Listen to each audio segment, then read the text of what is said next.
So I'm here today with Antaeus Simmons, who's the founder of Under the Helmet, or UTH Riders Foundation.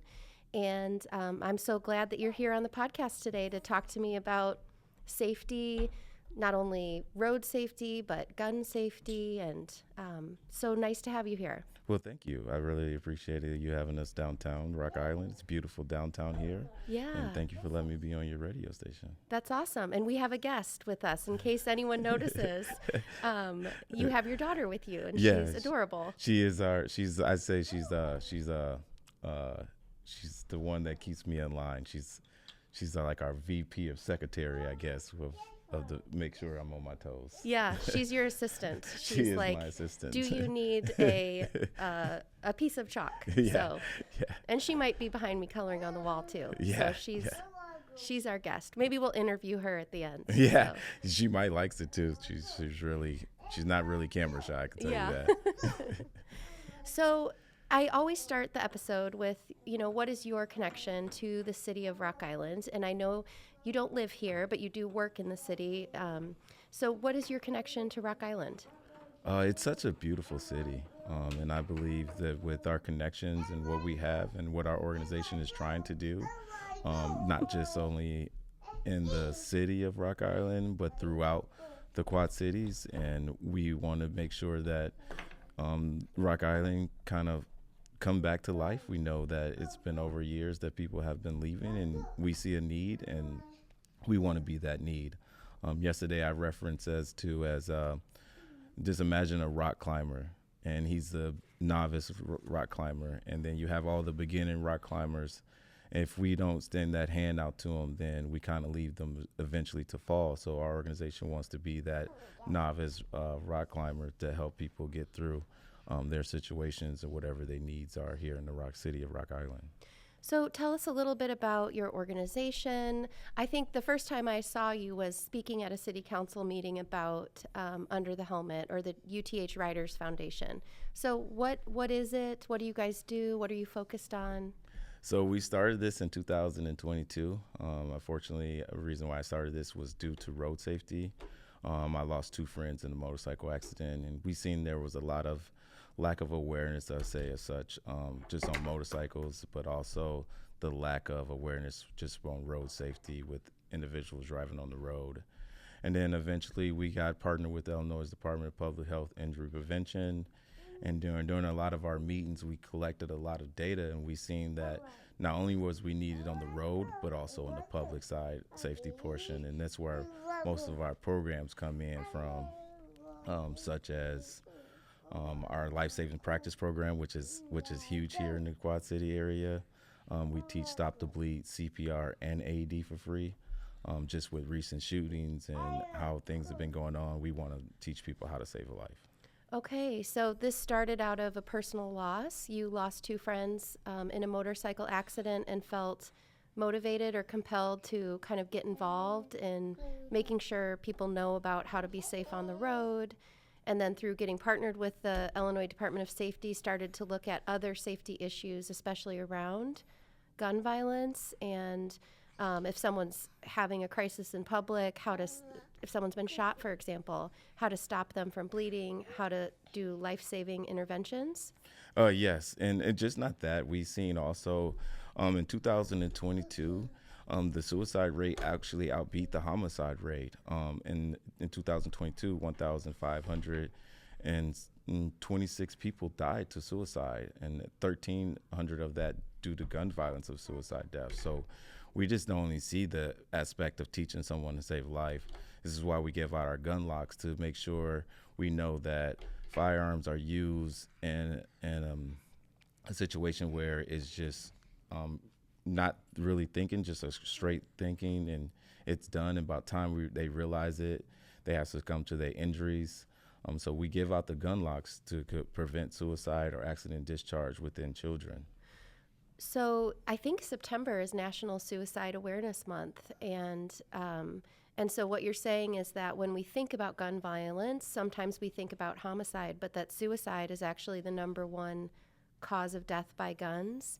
And if someone in your home is feeling suicidal, or if you have children and they impulsively do something with a gun, parents being able to have access to gun locks, to put gun locks on any weapons in the home is life-saving? Yes, and there's a firearm restraining order in the state of Illinois that you can actually, if someone is having a mental breakdown or feel like they are suicide, you can put that firearm restraining order against them, and they will get their firearms back. But there's just steps they have to take to make sure when they receive their firearm back that they won't commit suicide. So there are places in order with the state of Illinois to be able to take someone's guns away that you may thinking that may be in harms of harming themselves. Wow. So I work in the mental health field, and so if we think someone, it's kind of a routine part of being a therapist. If you think someone's really struggling with depression, you've seen them getting less and less interested in the things they used to enjoy. They're down, they're depressed. They maybe have changes in their sleeping or their eating habits. And you just notice that someone's really struggling. I think the recommendation is to ask people, are you okay? How are you doing? How are you feeling? And if someone tells you that they're just really down, they don't even know if they want to be alive anymore, they're, kind of telling you about their pain, that you are supposed to ask pretty explicitly, have you thought about hurting yourself? Yeah. And if so, in what way? Do you have a plan to do that? And I know from our field that if a person has a gun in the home or access to a gun, their rates of completing suicide go way up because it's such a final action. It's more lethal than other ways people might attempt suicide. And so if we find that out in our field, it's like if you have guns, we make a plan in the room for someone that you love to hold on to those, to get them out of the house, and that when you're going through that mental health crisis, that you shouldn't have access to such a lethal way to possibly harm yourself. Yeah, and that's where that firearm restraining order comes in at. If you feel, guns do actually, the police can take them, but they also can go to another family member. It's just they just don't have the possession of the firearm. They also has been known to as well. They're also been known to as individuals who go to gun ranges and commit suicide in gun ranges. That has been also been shown to as well. So for especially gun shops, and especially firearm ranges, I think that's something they should see and notice to themselves, because that has been noted that some people have went to gun ranges to commit suicide. So we ask gun ranges to make sure they checking on that too as well, because that has happened according to CDC. So if we kind of back up to your life growing up, you grew up in Aurora, Illinois? Yes, I grew up in Aurora. If you think back over your lifetime, how do you think your life circumstances and experiences and history led you into wanting to be involved in the community in this way of identifying public health issues and trying to come up with solutions to help people? What motivated you to be this way? My growing up has been very, I say, interesting, because I grew up in the 80s where there was the time of the crack epidemic. I grew up in a very terrible neighborhood. I remember being in 7th grade, walking out and getting a gun pointed at me. And we're understanding that the significance, not only how that impacted my life, but it also impacted my mom's life and how she dealt with a lot of things. And since, we're talking about the 80s and during the crack epidemic, most parents that was single home usually became affected by that. So my household was affected by that for a long time. And just seeing some of my friends die over the time, and just talking to some of my friends that is now still incarcerated, the change in need of that was something I thought was great to have, and be able to organize our organization, move into that public safety part. That's why we striving more to be a part of that public safety, and know that those things can make a difference in a child's or an adult's life. When you recall that event when you were in 7th grade and someone pointed a gun at you, can you still feel it in your body? Yeah, I remember that day like it was yesterday, actually. And to be honest with you, it was one of our neighbors who just moved in, friends, and they that then they pulled down an Astro van, and they just came, and unfortunately it was never be an experience that I never forget. I can say that. In that moment, did you have the fleeting thought or the whole body experience of I might die? The experience was just don't move. I just said, man, I'm in seventh grade. I don't have nothing to do with the neighborhood I lived in, and what was going on around then, and it was just, please don't shoot me in front of my grandma's house. Yeah. and luckily, he didn't, and that was fortunate. That's why I'm still here too as well. So you noticed yourself kind of freeze, which is a natural instinct to being in the face of a threat or violence, and to maybe communicate, to say, hey man, I don't have anything to do with this neighborhood. I'm in seventh grade. Know me, see me, look at me like I'm a kid. And he made a different choice that day. But it may have changed your sense of safety in the world. It may have changed how your grandma or your mom parented you. What shifted in you that day? Did it change, like, how safe you felt in the world?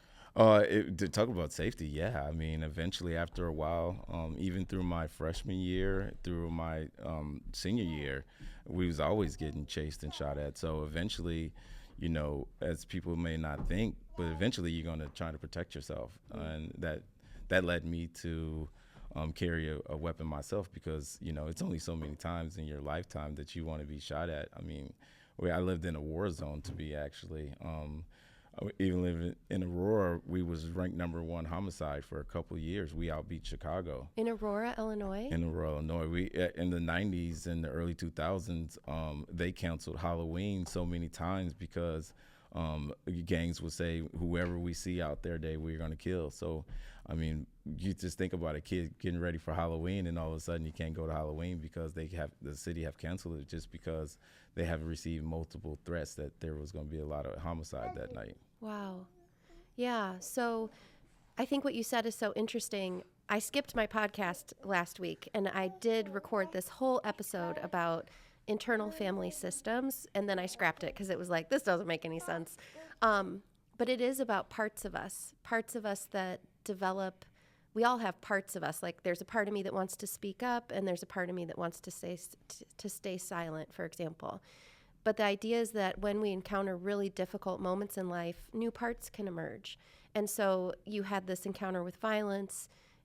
You rationalized with the person. You had an inner communicator that came up to keep you safe, a part that stayed frozen. But then as you continued to live in a violent environment, or an environment with guns and threats, and a part of you was like, I need to protect myself, and I am going to get my own gun, so that if I'm faced with this threat, I'll have a way to, I won't be in the position of being a victim. I will be in a position of strength. And guns kind of change, like, words don't matter, communication doesn't matter. When someone has a gun, it's like, how do I defend against a gun? My words might not be sufficient. And so what was that like? How old were you when you started carrying a gun?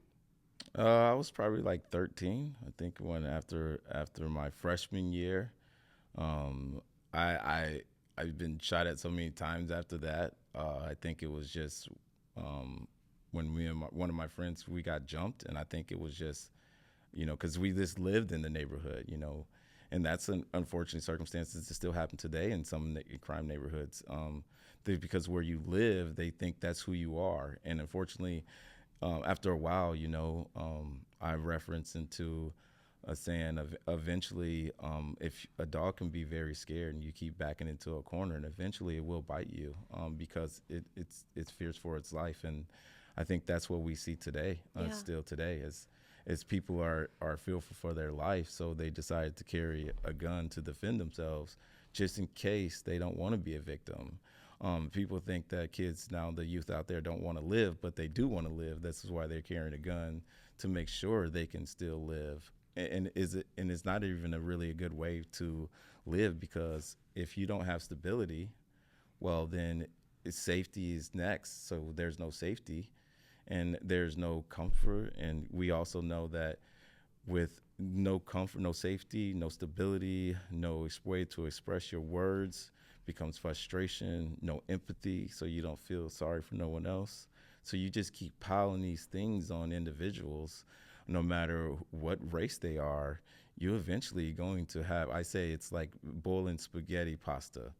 Eventually the spaghetti pasta will come out because it's just so much time being boiled. And I think that's what we need to realize, and how can we reduce that boiling pasta, that really to explode and go over the top, is what our organization is trying to do, is trying to find the root causes. And there is a lot of root causes. We also know with living in poverty comes crime. And if we don't solve the poverty problem, we're going to still have the crime problem. Yeah, I feel like one thing that stuck out to me is that as a young person, you were maybe profiled not only by a police officer who was driving by, but by a peer.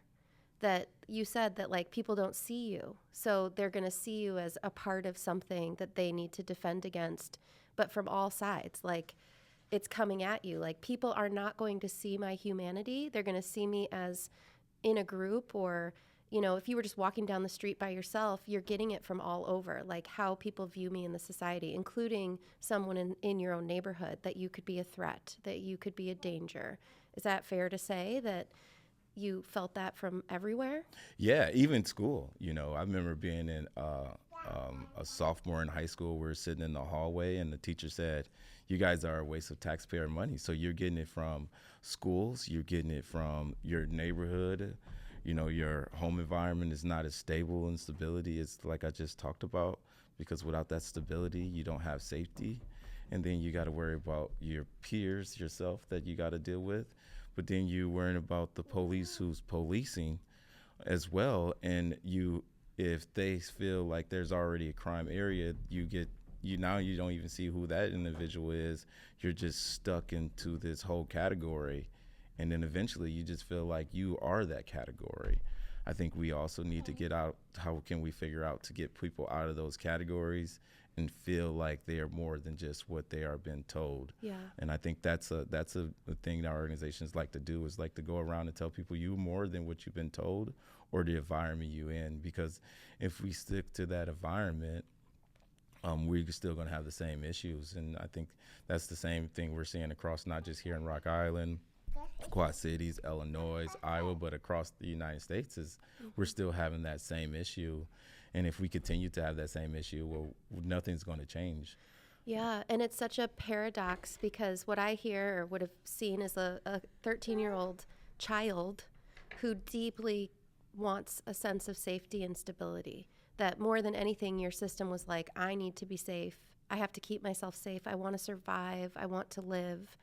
And then having to, with your 13-year-old brain, come up with a way to keep yourself safe. And if everyone else is carrying a gun, then you have to carry a gun. And so do you still carry a gun? No, I don't. I don't carry a gun. I just think, is there time to protect my home? Yes. But I also think sometimes people who carry guns may be upset for that moment and have an impulsive decision where they kind of regret some things in their life. We're just talking about road rage, right? Road rage has been increasingly over the years with gun violence. And it's because that in that moment, you're so angry and your impulsiveness. I think if you're going to carry a gun or conceal it or whatever you choose to do outside in the public, you should also think, my first reaction shouldn't just pull out my gun and shoot. It should be, even though I am angry, how can I control that anger so I don't have a family member grieving because of the loss of my quick impulse actions? Yeah. In this parts system stuff that I do, something like rage or even the thought of wanting to hurt yourself, those are both called firefighters. And so they're parts of us that are there to protect us. They're there to stop whatever feeling has come up from being there. So if you have terror, if you have a feeling of worthlessness, if you have a feeling of deep loneliness and it pops through the surface, something like suicidal ideation, or like I'm going to rage on my partner, I'm going to rage on someone on the road, it actually is your system trying to stop you from feeling the primary emotion, which might be powerlessness. Like that feeling might be so overwhelming that then people will engage in this rage behavior. And what I see you recognizing is the importance of pausing, like acknowledging, like, I am filled with rage right now. Can I be with it for 10 seconds, 5 minutes, 24 hours, and see what I feel like when it passes? Instead of that extreme part being like, I cannot handle this feeling of powerlessness, or I can't handle this feeling of despair, and so I need to do something to make it go away right now. Yeah, and Does that make sense? it does make sense, and and that happens a lot, and you got to think, how was that person brought up too as well. If he grew up in a household that portrayed violence all the time, well, his portrayal when he gets angry of that feeling is to portray violence. If he grew up in a household where the parent may be so depressed and that's how she expressed that way of drinking and just internalizing it all, then most likely that child have seen that, and that child, he or she, eventually they'll get an adult, and that's how they internalize it. If you don't have someone that can guide someone with communication skills and learn how to embrace it, well, we just have children that still become adults that don't know how to release that frustration. And if they was only showed violence, well, they're going to release that in violence. It takes a lot to try to distinguish from childhood to adulthood. Yeah, we don't like pass a test or go through some sort of ritual where it's like, now you're a grown up and you should know these things. We're all still kids in some ways, trying to figure out how to do this thing called life. And I think what you're pointing out is, depending on what was modeled for us from our parents, but increasingly for kids from who we watch online, from how our politicians speak to each other, we're learning, like, this is how you keep yourself safe. This is how you survive. This is what you should do. Yeah, that's really, we're all modeling something. Yeah, and we are, and role models are extremely well. If you only go outside, in my point of view, growing up, only people I seen outside there weren't lawyers and doctors in my neighborhoods. There were drug dealers and among other things. So it also depends on what you see, and then what is being seen in TV, what is being seen in books. If you only see certain things in books, then you feel like this is what it is, and this is what I got to be, or, it's just, I think as we evolving, we should learn how to see a bigger picture. It was just the issue here. There has been with Rock Island with the corn. That's a culture issue, and I don't think we should address a culture issue because we all individually have different cultures, no matter what we are or who we are. We're built by a culture, and I think to take some culture away from someone is like someone coming to me and trying to take something that's culturally that meaning to me away. Unfortunately, it will bother me because I feel like you're just being only biased towards my culture, and I think that's something we should realize, that we're all people. We all have different cultures, and in order to us to sustain a life that we all want, and for our children, it is safety. We all want to be safe. I don't think no one in this world, you ask anyone, do you want to be safe or not? I don't think they'd say, no, I don't want to be safe. So I think we should think about that as we all want to be safe. How can we do our part to make everyone safe in our area? I really love that safety is this great unifier for, like, all people, that we are all programmed in some way to survive and to be safe and secure. That is probably pretty universal.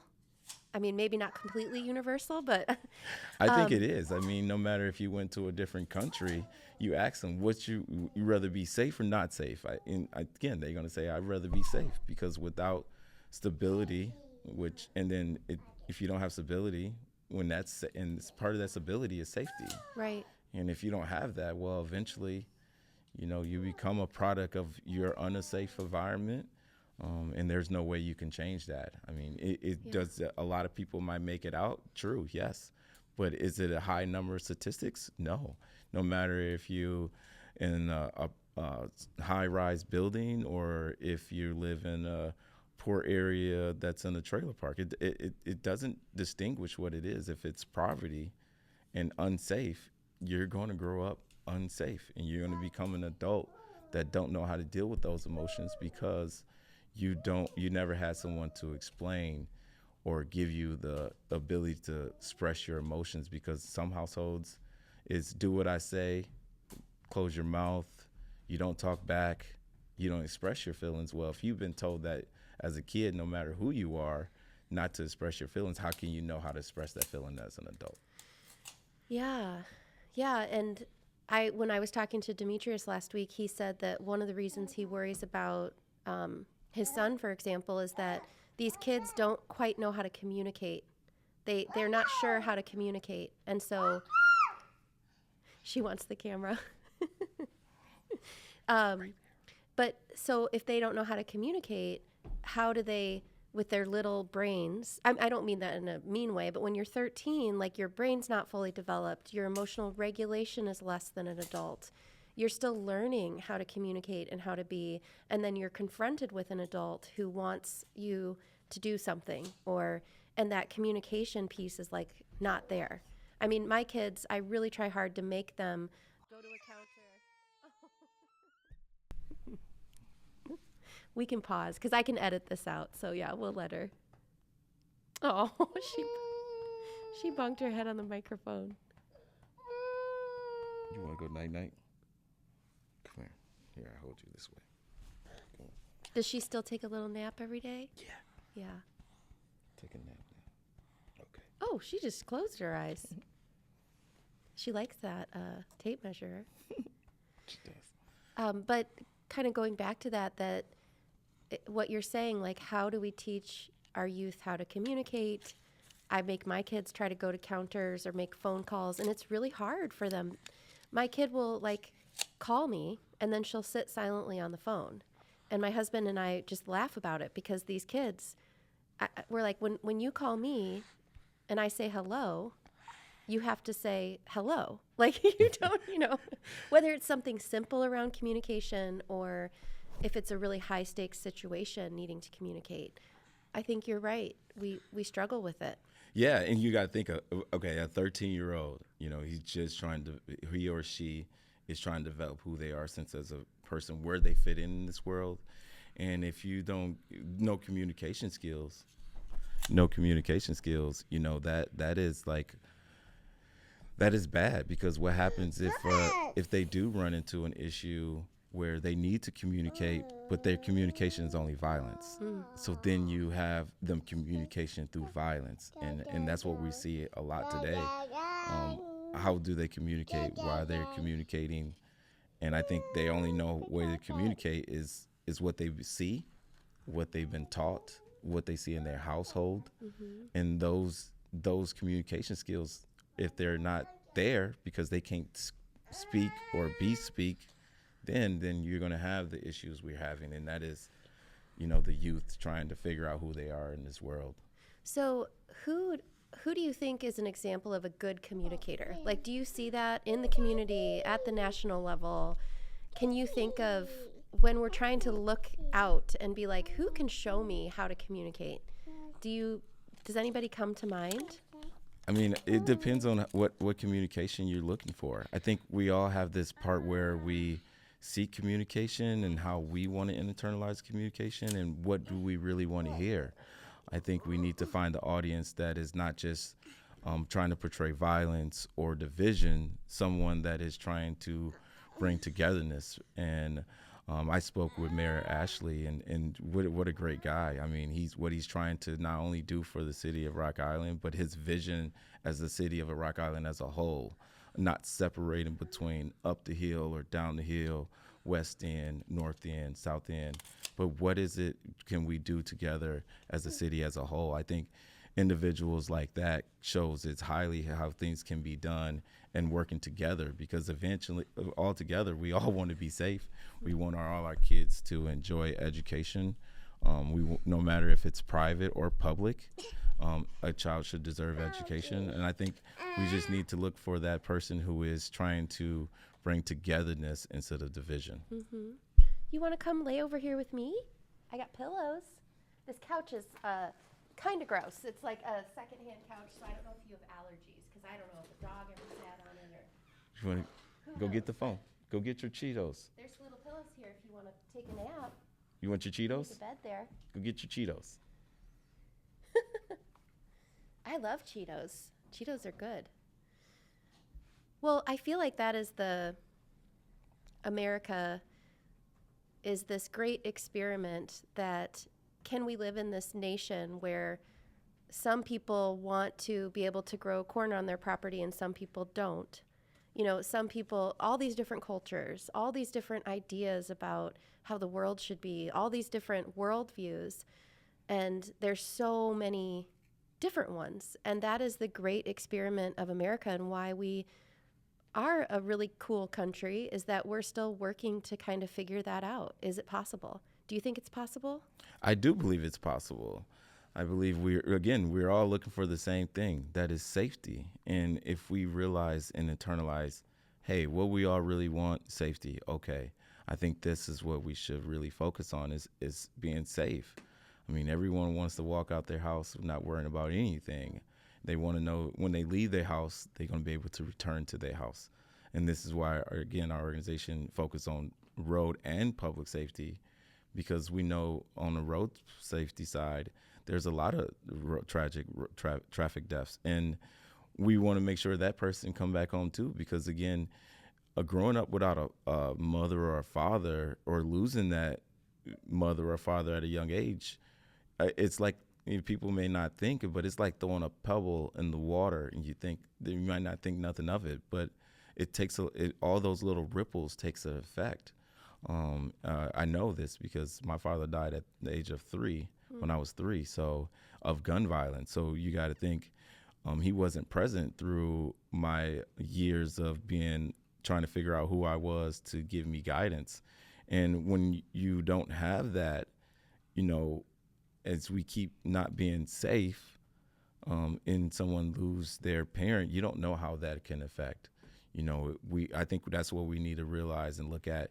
If we take someone's superhero, it's what I call them, because no matter if we have different views of how we think of things, no matter what, someone that loves that person, idolize that person and need that person in their life. And if just because we might disagree doesn't give us the right to take that other person's life, because if we do, then we leave a ripple effect with that child, because now that child has the parent, father or mother. I think that's what we should realize.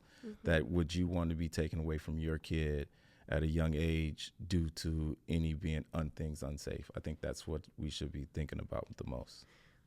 Are you being that you carried a gun at a young age and do gun safety, how do you feel about the Second Amendment? And obviously it's a constitutional amendment, that right to bear arms, but what do you think about just the proliferation of guns in the United States, and just how much higher gun violence is in our country than any really country in the world? How do you square Second Amendment stuff with the loss of your father, with the destruction of communities, with mass shootings? How does all that settle in you?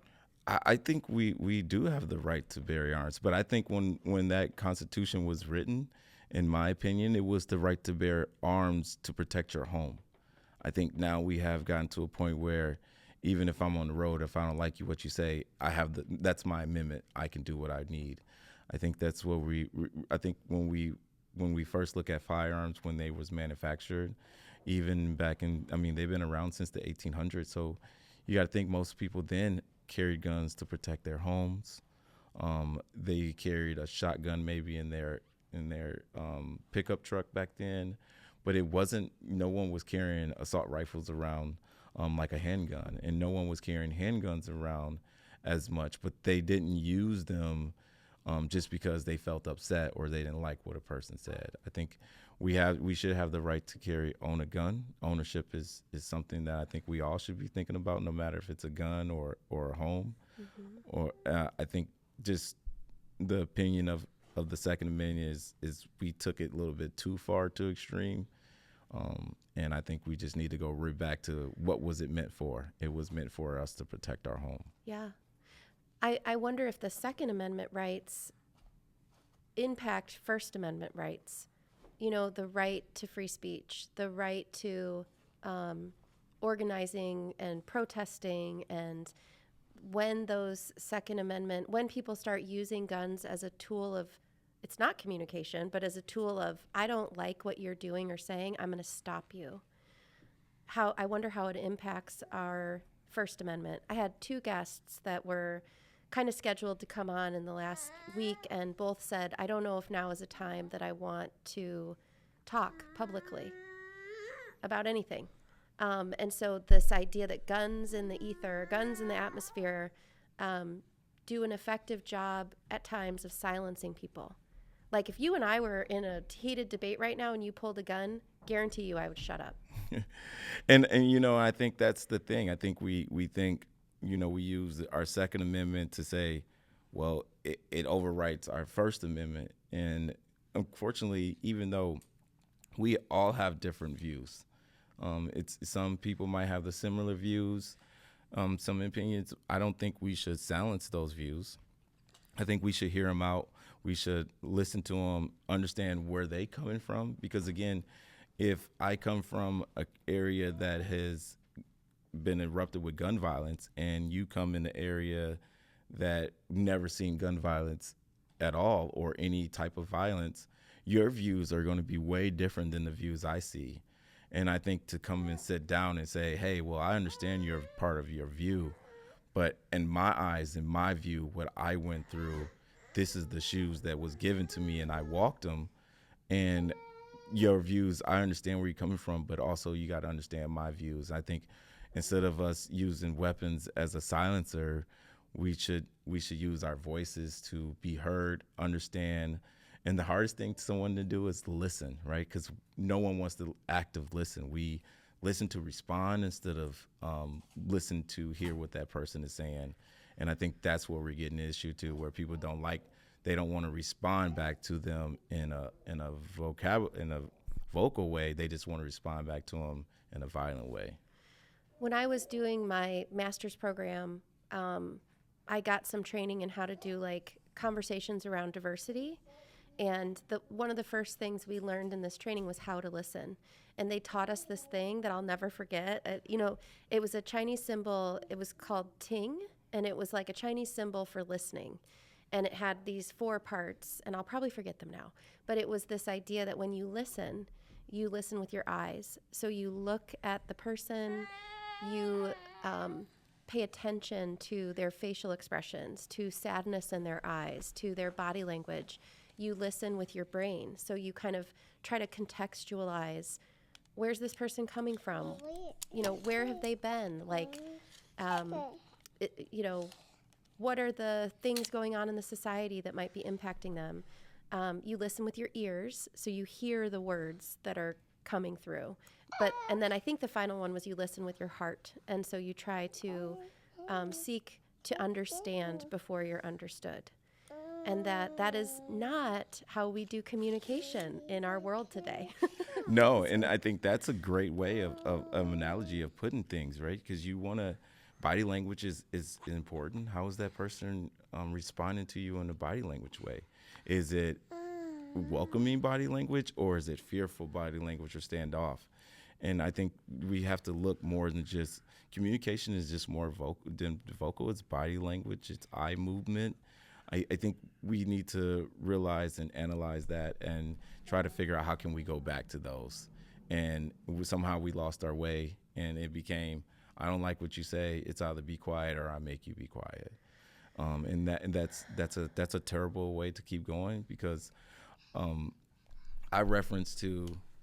That's so cute. So just for the listener, obviously your daughter's here, and I invited her to come lay down by me on this couch with a pillow, because I think she's getting sleepy. And she grabbed the pillow and walked over to you and is like, I think I could fall asleep. I think. Yeah, but again, that's that safety part, right? Yeah. We're talking about safety. Imagine as a kid, if she didn't feel safe, would she came and took a pillow and come lay down? Mm-hmm. If that child doesn't feel safe as they're developing their brain, the psychologists know 3 to 4 is a crucial age of developing safety and communication skills. Mm-hmm. And if that 3 or 4 year old gets skipped that, then again we're talking about communication. How is that kid going to feel safe? Yeah. How is it going to portray safety? And I think that's where we got to get back of thinking about the generation and youth, because if we don't continue to think about that, then eventually, I like the Remember of the Titans movie, and the Remember of Titan movie is the She's got a what is that called again? tape measure. Tape measure. She's got a tape measure. It's the hot toy in the studio. And I say if the part of me of the Remember Titans movie is when they woke up in practice field and went to go look at the Battle of Gettysburg, when he talked about we're still fighting the same fight. If we continue to the same fight that we've been fighting for since the 1800s, we're still going to fall victim to what they fell victim to of. And I think somehow we're going to have to figure out how we can come together instead of falling back to the same ideology from the 1800s. I think we should learn from our past to correct our future. Mm-hmm. And if we don't do that and we feel like there's never been nothing wrong with the past, then we will never correct the future. And I think that's what we're seeing now. No one thinks there's nothing wrong with the past. There's a lot of things that's been wrong with the past, a lot of things that's been happening that we should be able to say, okay, how can we move forward to make our country safe? Yeah. That should be our number one priority. What can we do to make safety? Not my views of safety, not your views of safety, but what do the people want? Mm-hmm. And I think that's where we got to go back to. What does the people need to feel safe? And what does not just one person wants as safety, but what it does mean safety as a whole. And I think that's what we need to go back to. What do you think safety means? I wrote this little article on my website that they're so dorky, nobody reads them, but it's about, I've talked about this guy, Rawls, like several times on the podcast, and he talks about taking an original position. And what that means is you figure out the way you feel about something like safety before you know who you're going to be in the society. So you don't know if you'll be rich or poor, black or white, this religion or that religion. You just don't know anything about who you are going to be inside of a society. And then behind what he calls that veil of ignorance, so you're blind to it. It's kind of how our justice system is supposed to be. You would figure out the system that you think you could live with no matter who you showed up as in the world. And so when you think about what keeps people safe and keeps all people safe, what comes to mind? How do we create that safety and security? And treat people like people. I think that's what we have stopped treating people like a person. And Dr. Seuss says a person's a person, no matter how big or small he or she is. And I think that's what we got to get back to. We got to understand people are a person. So for me, we have to go back and think, that's a person. Mm-hmm. I'm a person. As a person, safety should be no matter who I am, where I am, I should feel safe. Even to have my kids somewhere, I should feel safe. If I go out the store, I should feel safe. I shouldn't be judged what I am or who I am, because at the end of the day, I'm a person. So I think my person of safety is treating a person like a person. And then once we start doing that, we can put the safety back into our country, to the world. Because no matter what he or we think, we're still a person. We've been created life. We given life, no matter how you view your point of views of how life is given, what was your views on religion. At the end of the day, we're all a person, and we should be treated like a person. And I think that's what happened in the 60s when we came back with desegregation. We was treating a person like a person, and we still don't even treat people like a person. I think we got to go back to treating a person like a person. Yeah. So, and you talked about this experience growing up where sometimes you were treated like a threat instead of a person. And that in our culture today, it we tend to like view our people as people and other people as threats.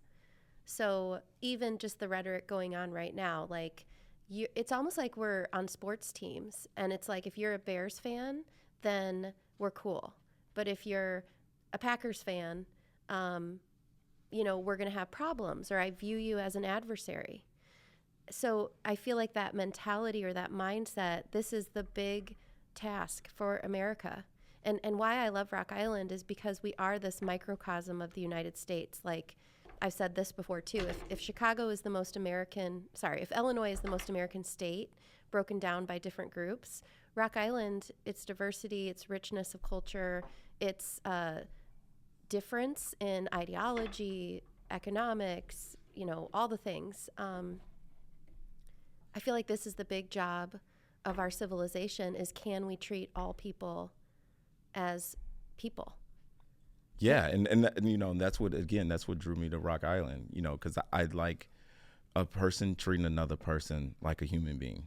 And how can we help that human being? Like I referenced earlier, if I'm a novice rock climber and we going to go climb a rock and you're just the beginning and I'm climbing the rock, but I'm not lending the hand out to you. And every time I'm just watching you fall without giving you guidance or help, well, that's going to be an issue. And I think that's like Rock Island. You're the beginning. The mayor is the novice rock climber, and he sees the city of Rock Island that needs help, and he wants to help everyone up. And I think that's what bring Rock Island such a diversity. Mm-hmm. And what drew my attention to Rock Island is because I like that. I like my kids to grow up with different cultures and understand different cultures, to respect different cultures. I worked with a bunch of individuals when I worked at a company called Cielo. A lot of my colleagues were from the Philippines, mm-hmm. and then understanding their culture was amazing, to understand certain things they think about. What we might think is, no, we won't do that, but that's their culture. I think to bring and show each other's cultures in a diversity way, in a respectful way, and knowing that, again, they're still a person. Yeah, I went through like a whole Buddhist phase in my life, the religion Buddhism. And one thing that I've really carried with me, and I'll probably totally botch this, is but like a dual awareness. Like I both recognize that there are contextual, historical, there's all these maybe differences between you and me and how we were raised, what we look like, what our ideologies are. So I can both hold that in my attention. I can appreciate the advantages and disadvantages in the context of how we grew up, and I can contextualize all that. But then I also hold this awareness that we are one, like we are interconnected, and in some place that is beyond what we look like and our human bodies, and that we're the same, that there is no difference between and it could even be with like a tree or a bird or anything, but like that there is an aliveness and a humanity that transcends everything. So, that old idea of color blindness or cultural blindness, where it's like you just treat everyone the same. Yeah, that's still true. And we can carry in this, what is criticized as wokeness, or being aware of how do differences impact people, how do they shape lives, how do they advantage and disadvantage individuals. Like, I feel like we can do both at the same time. So I can both recognize historical and cultural reasons that there is difference in culture or society, and I can deeply connect to the fact that I am you and you are me, and in that way there's no difference. Like, I don't know, does that make sense, or does that sound too woo-woo? It does make sense. During my ancestry research on my grandfather's side, my grandfather, dad, and mom last name was Deloach. They from Canada. So my great grandparents on my dad's side are half Canadian. I'm actually 14% Irish. If we looking at me, will you think that? No. No. Mm-mm. I have cousins that is just as skin tone as you are.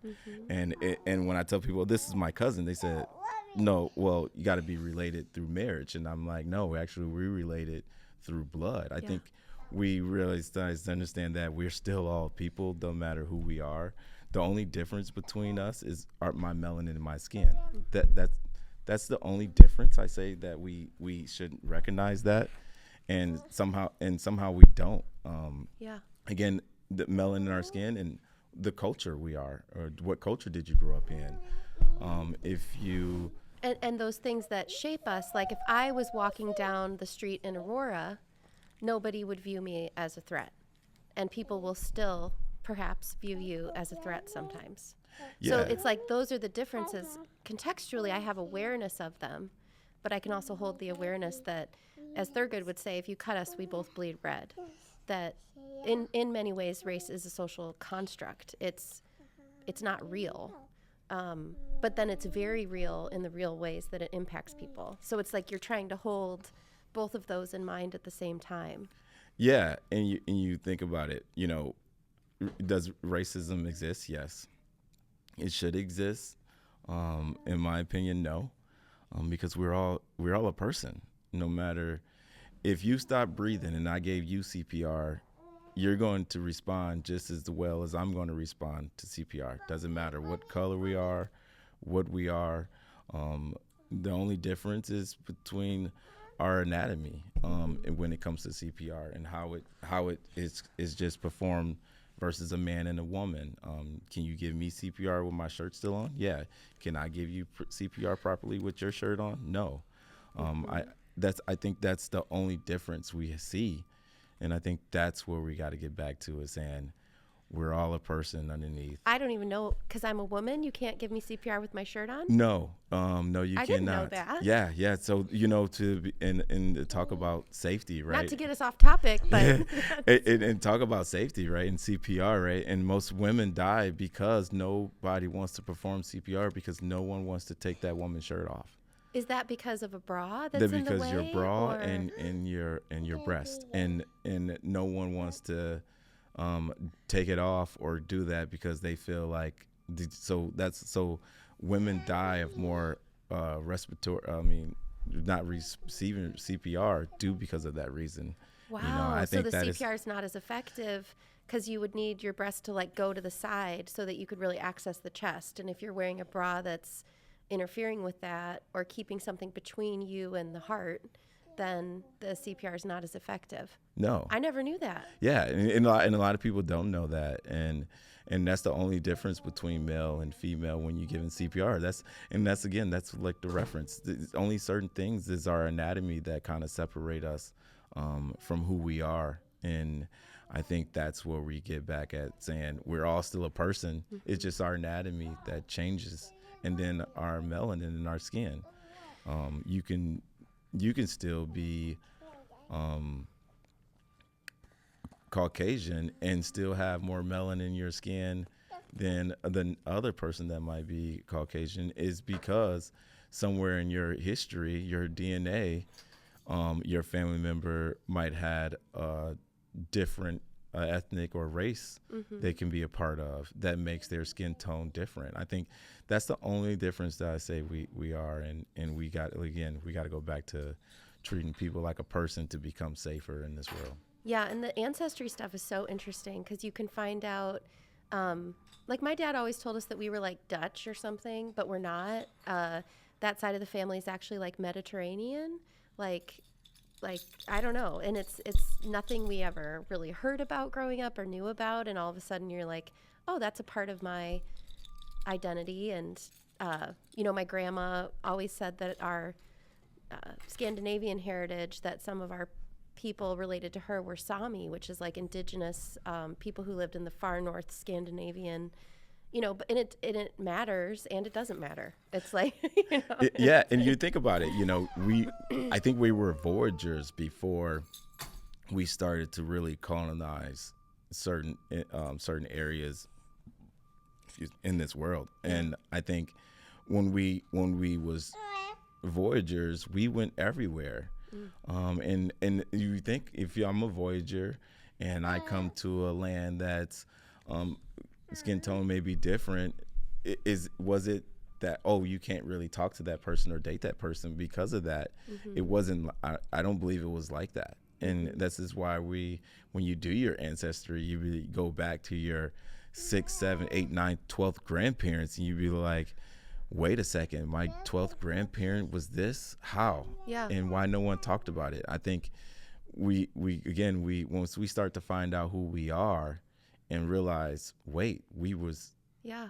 my grandparents was voyagers somehow, because how did they end up intertwined with this indigenous? If you look at like Vikings, which I have probably for sure, I mean, I think I'm like 80% Scandinavian. So I have ancestors who would have probably been Vikings, which meant there was probably violence and taking and,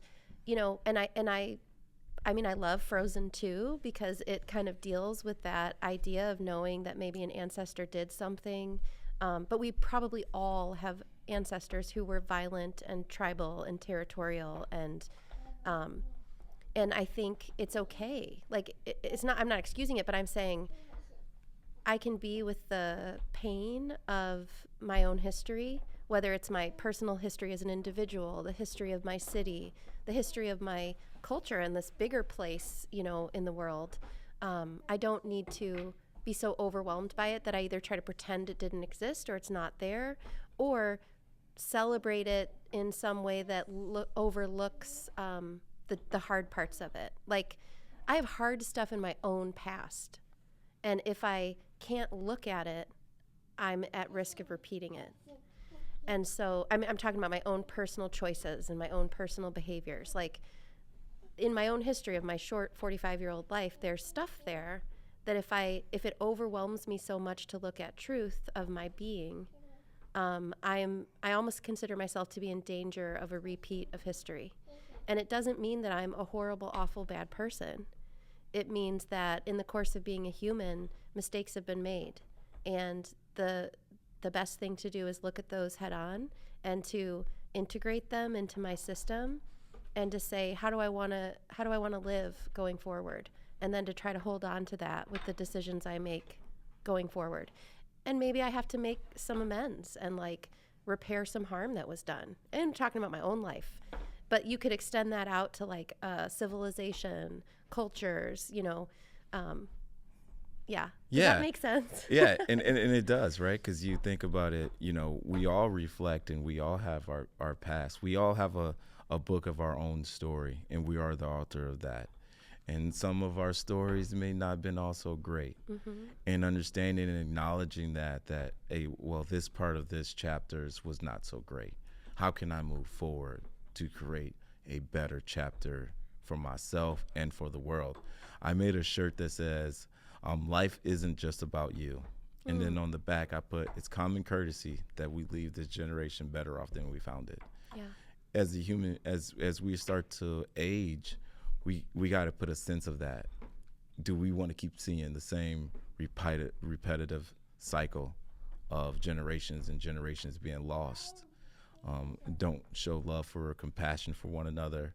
I think that's where we got to get back at, and we start to look at ourselves.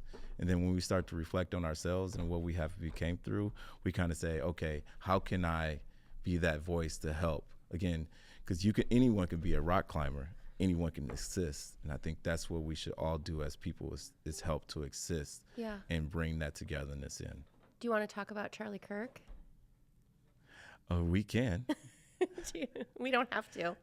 We can. It's just out there, You know what happened? And it involves all these things: safety, guns, identity, people hurting, being hurt, and it's probably a reason some people haven't wanted to.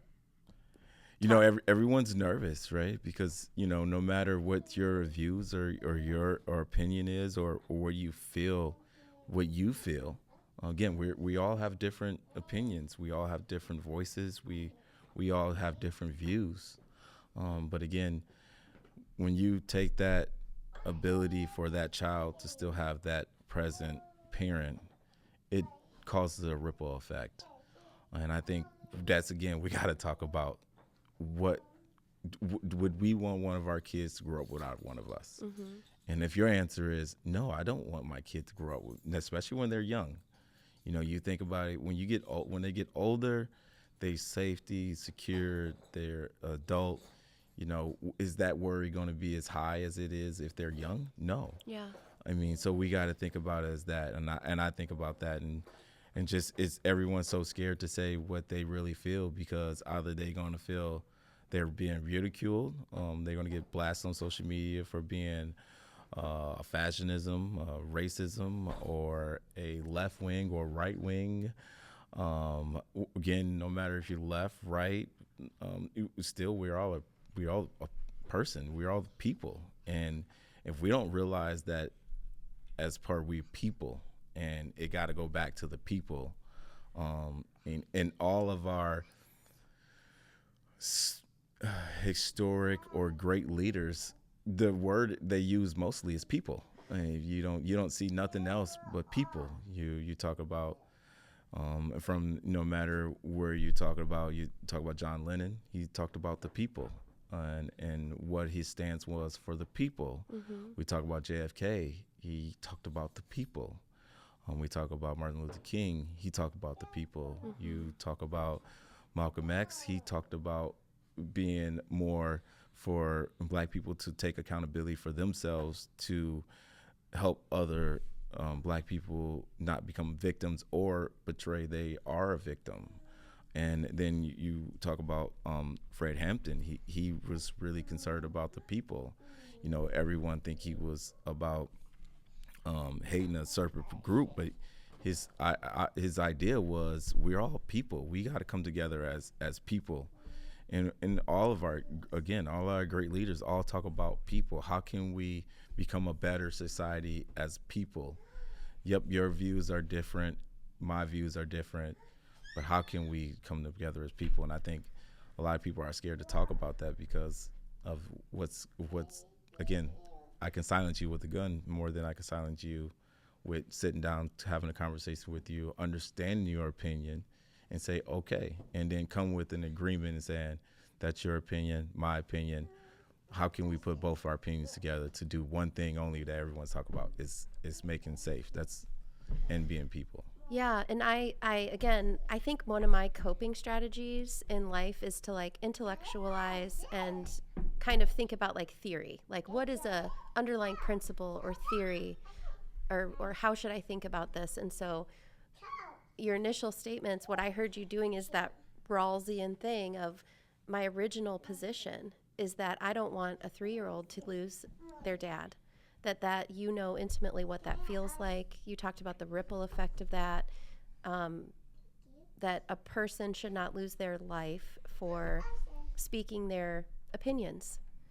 And so if we're behind the veil of ignorance and we don't know yet who got hurt, who was harmed, it might feel very clear in our system that like, I don't want that type of violence in my society.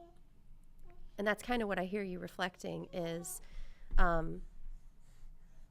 heard someone say that like the way our system works right now is we hear someone got harmed and we start to think, well, are they on my team or another team? Let me figure that out first before I figure out how I feel about it. And that you're flipping that. You're kind of saying, I want to more understand what actions are okay and not okay, and then I can find out the information about who's the victim, who's the perpetrator, like universally calling things wrong. Does that make sense? Yeah, should someone lose their life for speaking someone? No. Should someone go to prison because for the rest of their life to be a political person because they're speaking about their views of how they feel about political? No. Because again, we keep silencing people that can see and understand that, hey, look, there's something wrong here, and this is about the people, and we should fix this because look at what the ripple effect that we're having with the people. We have suicide being on the high rise. We have drug use has become worse than the crack epidemic. We know that methamphetamine and all those drugs are on the rise more than the crack epidemic. And we continue to allow people to not be safe in view as a person, and we keep just going back to So it's not my problem. This might be a controversial take that'll get me in trouble, but the way I operate, like I could watch something on the internet about a mother in Gaza, and I literally will start crying because I can imagine that being my child, and I can feel in my own body like, what would I do and how would I keep my kids safe? And like, there would be nowhere to go. You can't leave. You can't get out of the country, but you can't stay. And so I can watch something like that online and like, I'll be crying. I can watch, I just heard a story that maybe, we don't know all the facts, but someone may have been lynched down south. A young black man may have been lynched this week. And I can feel it in my body. I can feel it. And, when the stuff with Charlie Kirk happened, I feel that too. So I kind of feel like, empathy. I mean, I just have a lot of empathy. So when I see people suffering, I feel it. And I'm wondering if, and this could be totally wrong, but I'm wondering if part of this phenomenon with his passing, when we've had all these other people die and pass away of political violence and other types of violence around the country, around the world, is that this big group that is very vocal is feeling their empathy for someone that they don't necessarily always feel for a wide swath of the population. So in this grief, in this moment of what looks like a lot of grief, the flags are at half staff. There are, it's a big moment of grief, and we don't get to choose how our grief shows up. So, but I'm just wondering if it feels bigger in the culture, in the big culture, because a lot of people who maybe don't feel empathy for big parts of the population are feeling a lot of empathy right now that they're not maybe used to. Because I feel like I get myself in trouble on the far left, even because I do have empathy. Like I could even get into it over someone who's like, how can you have empathy for someone who didn't have empathy for me? Whether that is someone who's feeling like, this figure never had empathy for me. How can you have empathy for them? And it's like, because I don't choose my heart. Like, it just is sad about a lot of things in the world. It gets sad about violence. It gets sad about hunger. It gets sad about poverty. It feels the stuff. And I can't control that. But I think this big cultural moment is like, a lot of people are feeling empathy for a human, but I feel like normally they might not feel that for a trans person who dies or a kid who's a victim of gun violence in a community.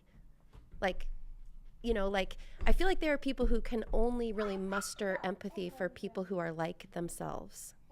And then there are people who can feel empathy for everyone. Does that make sense? And I feel like that's a more commonality. Like, I have conservative friends who I know feel empathy across the board for things, and it's like, I feel like I kind of have more in common for you, even though we're not on the same quote unquote team, than I do for someone who can turn their empathy on and off depending on who the victim is and who the perpetrator is.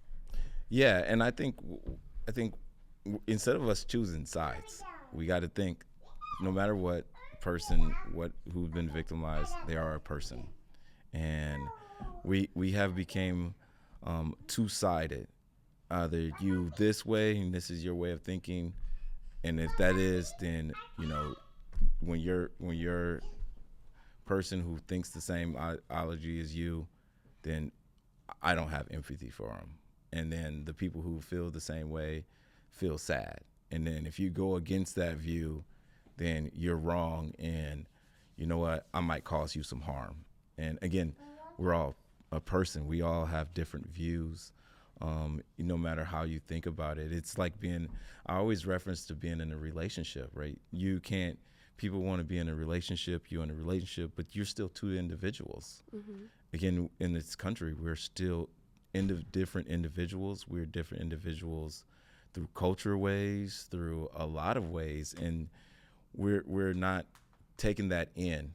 And what we do is, well, if you're not this way, then you're my enemy, and mm-hmm. It's turning into, I say, like gang rivals. Yeah. because now it's coming into violence. You got to think, you have two gangs where I'm from. They solve the issues with violence. And did they even remember what they were fighting about? Sometimes no. I met a lot of people. I don't mean to laugh about it, but it's like, what are you fighting with each other about? Like the whole big world and all the injustice, and how did this become about somebody said something bad and I'm going to fight with you? It's like so little in the grand scheme of things. Yeah, and I think that's what a lot of people who have been working hardly to stop gun violence out in Chicago is starting to tell them and explain that to them. Like, what are you really fighting for? And what are you arguing for? And why are you killing each other for? Mm-hmm. And people are starting to really understand, like, oh man, I might have more in common with that person than I might not think. Yep. And we go off this quick of a glance, like we're looking at a book and saying, no, that's who that person is, without really getting to know that person and understanding. They might have different views, but they might want same thing in common. And I think that's where we got to look at what things we should find in common, what everyone wants. And again, no one in this world wants to be unsafe. I don't want to go nowhere where I feel unsafe. Yeah. And we got to realize that just because we have different views, and that there's nothing wrong with that. We just have to remember that those views. I would let you play with that, but you might unplug the microphone, and then we'll be in trouble. I just really think that with different views, we should accept people different views, and say, okay, that's your view. And again, we got to still look at the whole picture, right? We just can't look at parts of the whole picture, especially when it comes to America. This country was built off a lot of bloodshed, and we still going through that same bloodshed. And eventually, if we don't change that, we're going to lose as a people, and there will be no more. That water was like, I think I used it to like water plants, so I'm not sure it's even like drinkable. You could just slide it under the chair. No. Oh, you want water? I should have got you water. My bad. Or you could dump it out and fill it with some water from the sink, but I don't know when it's from, because I think I used it to like water plants or something. How about we go get a juice afterwards? That sounds good. You want a juice? Okay. Can you go get my phone and go watch Bluey? Ooh, that sounds. Oh, she's like, yeah. I can always watch Bluey.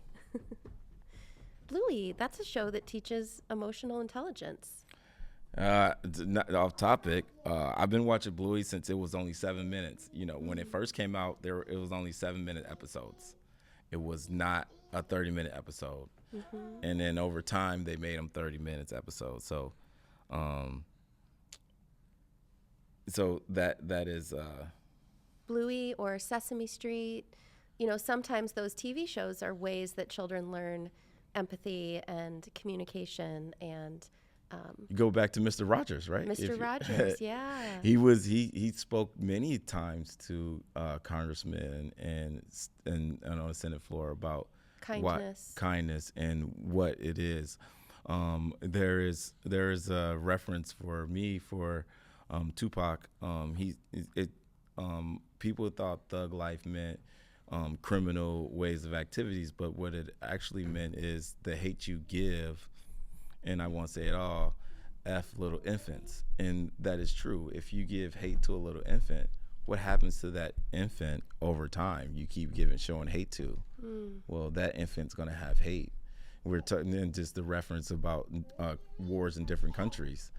If I live in a different country and one person is always portraying hate and violence towards me, is it most likely that I'm going to like that person? No. Why would I like that person if they continue to still hate and violence and destruction? I think that's where we talk about, like, we got to give back that love to the infants and the youth. Yeah. So eventually those youths and children don't become adults to say, well, all the thing I know is hatred and violence, so that's all I'm going to see is hatred and violence. And there is so much in our history specifically. Like, the United States was the only system that had chattel slavery, which is where you were a slave your whole life and your children became slaves, different than in other countries on other continents. And I'm super sad about Charlie Kirk's murder, and I feel for his children, and I have empathy for him. But I think that he would encourage that a conversation around root causes and, politics, and that's what he championed. And so as I've familiarized myself with him watching all these clips, he would have argued that, okay, there's nothing you can't do in this country as a black man that I can't do. That was one of his things, was almost that the problems within the black community are, in the year 2025, the sole responsibility and problem of the black community. Do you know what I'm talking about? I think that's true. And that's where like I said, I've been working with a lot of groups in around Chicago and throughout the state of Illinois. And a lot of them are starting to understand that in order for black communities to become thriving is in that black community, that we have to start picking ourselves up. If we just think about, and I totally, again, it's like that dual reality. Like, sure, that is 100% true, and in our own lives we only have control over ourselves, and in the time and space we're dropped into in the universe, we have to be accountable to ourselves. And true. And if I ever could have debated Charlie Kirk, which I can't, but it's this idea that systemic racism and the legacy of oppression does exist. And I know that right now that's not popular. That can get you in trouble for saying they're dismantling DEI programs. The new administration wants to pretend they're doing a tactic that someone in a relationship would do, where they label you to silence you. Like let's say we're married and I have some legitimate complaints about things going on in our marriage, and I come to you and I say, this really hurts me, this bothers me. And you say, you are a nag. That word is used to silence people in a relationship. Stop nagging me. Stop blowing. All of a sudden, like, you have a problem, like, I'm going to label you as a way to make you feel like you're weird for having a problem, and I'm going to shut you down in that way. And so using a term, for someone like me and saying, like, that's woke ideology. Shut up. Sorry. Oh, do you have that lid in your mouth? I don't want you to choke. I just said that, and I'm like, I don't want you to think I'm saying shut up to you. I'm just talking for the podcast. But if someone like me starts to say something like, yes, every person in America needs to be responsible in some part for their own life circumstances, sure. However, we have a legacy of both burdens and gifts. And so for someone like Charlie Kirk to say to a young black man in a studio, what can I do that you can't do? And to act like there's just this great equality that exists in the United States and there's no legacy, I feel like is false. So if you think about chattel slavery in the United States, and for a long time people not being allowed to read, men and women being separated from each other, families being pulled apart, people being beaten as a way of being controlled, masters beating slaves, and then parents parenting with that authoritarian or authoritative kind of approach toward their own children. Like, these are legacies. And in the meantime, other parts of the society were building wealth, getting land ownership, being educated, reading books. So there is this difference. And the one thing I would say for anyone who thinks that we live in a meritocracy where the only thing that matters is your skills and abilities and work ethic, I don't think that's true. And if we believe that is true, then I would highly encourage our system to think about, okay, well then when everyone dies, you take all the things that they've accumulated and you turn them back to the whole. You make them communal. Because if there is nothing inherently advantageous about historical ability to get ahead, if the argument from somebody like Charlie Kirk or people, whether it's Ben Shapiro or somebody I debated from high school on the internet 5 years ago, if there's nothing inherently advantageous for certain groups in our society about the way that we're set up, then when people die, they should turn it all back to the common pot. And if they're like, no, I can't do that, why not? You'll be dead. Because my children will be deeply devastated by not inheriting from me the gifts I've received from this society. Then you don't believe in a meritocracy, because in a meritocracy, your kids could start out with nothing really, and based on their hard work and their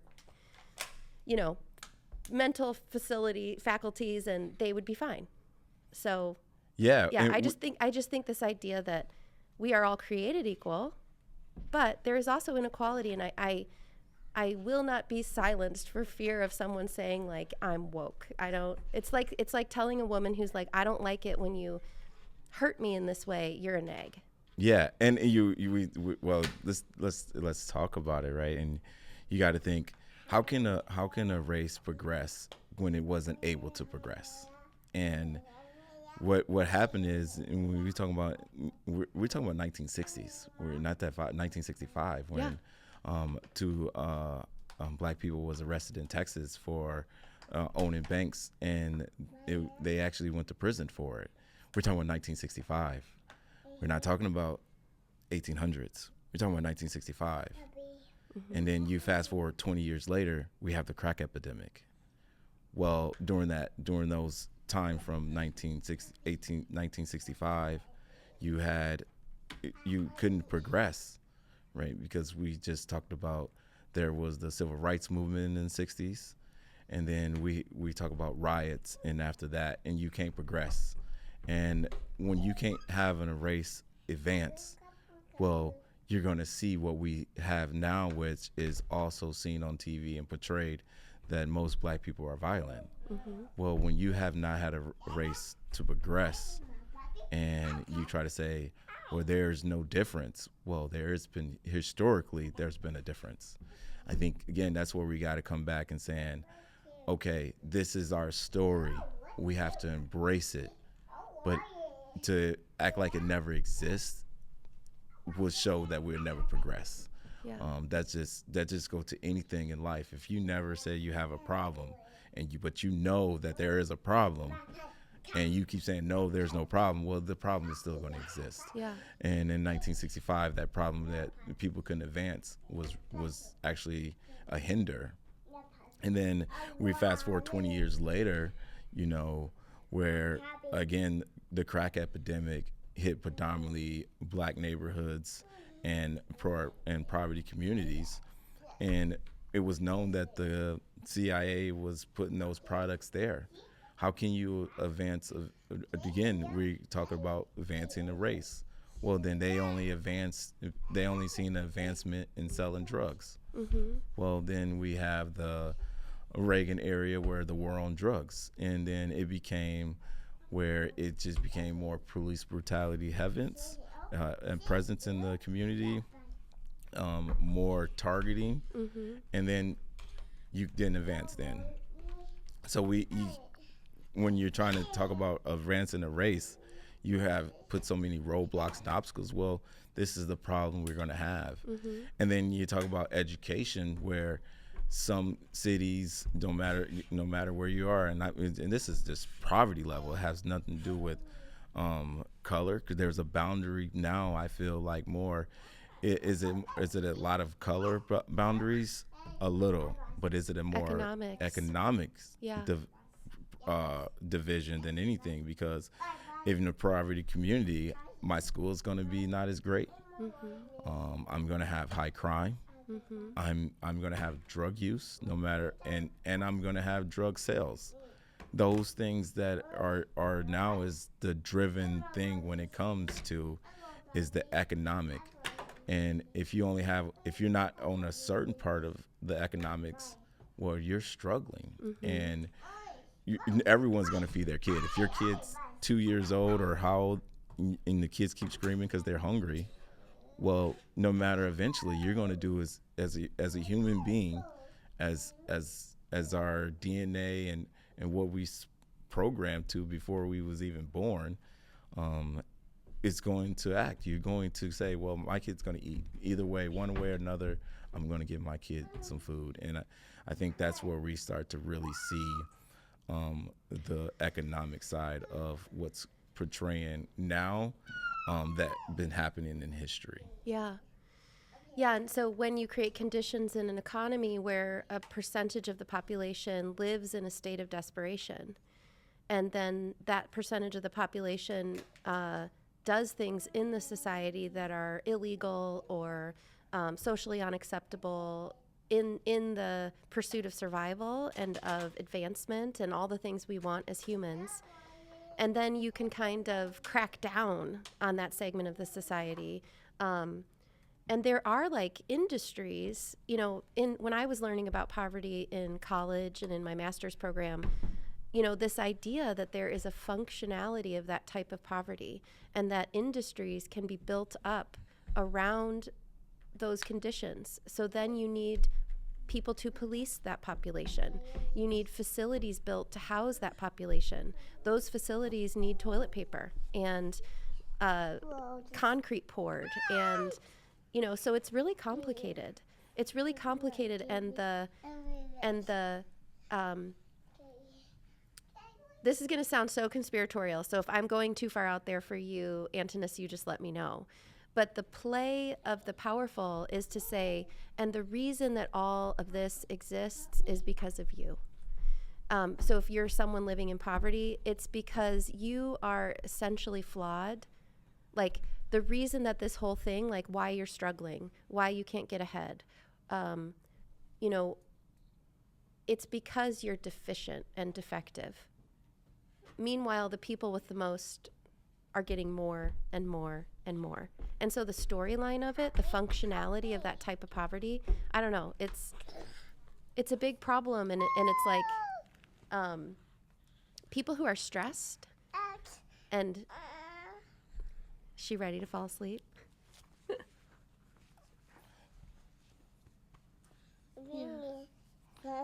Yeah, and I mean, for example, like if you were really wealthy, you'd have a nanny that would take care of your baby while you try to do social justice work. Like you, you know. well, you think about it. Here in Rock Island, and they spent $27 million on the new jail. Mm-hmm. Now, what happens if we put that $27 million, even $20 million, Thank you, Boo, into a poor, predominantly poverty area? Mm-hmm. Well, you just solved the problem. Mm-hmm. You have gave those individuals resources and tools financially to be able to get themselves out of poverty. Yeah. And when you continue to what you want to spend your money on, if you spending $27 million on incarcerating someone, and let's just talk about America, we incarcerate more individuals than any other country in the world. Mm-hmm. We're last in education. In our budget, the big beautiful bill, the priorities for our budgeting right now are heavy on policing, facilities for policing, security, protection against violence. You know, we're heavy on that type of funding while we're cutting services to the most vulnerable among us. And so we're beefing up like a state of policing while we're making the people who are hurting the most more vulnerable and therefore more desperate. And like, what's the point of that? I mean, and if you think in these terms of functionality of you know, I think she stopped our recording. That's okay, I heard it though, I heard it, so I can turn it back on. It'll just be in 2 chunks, which is fine.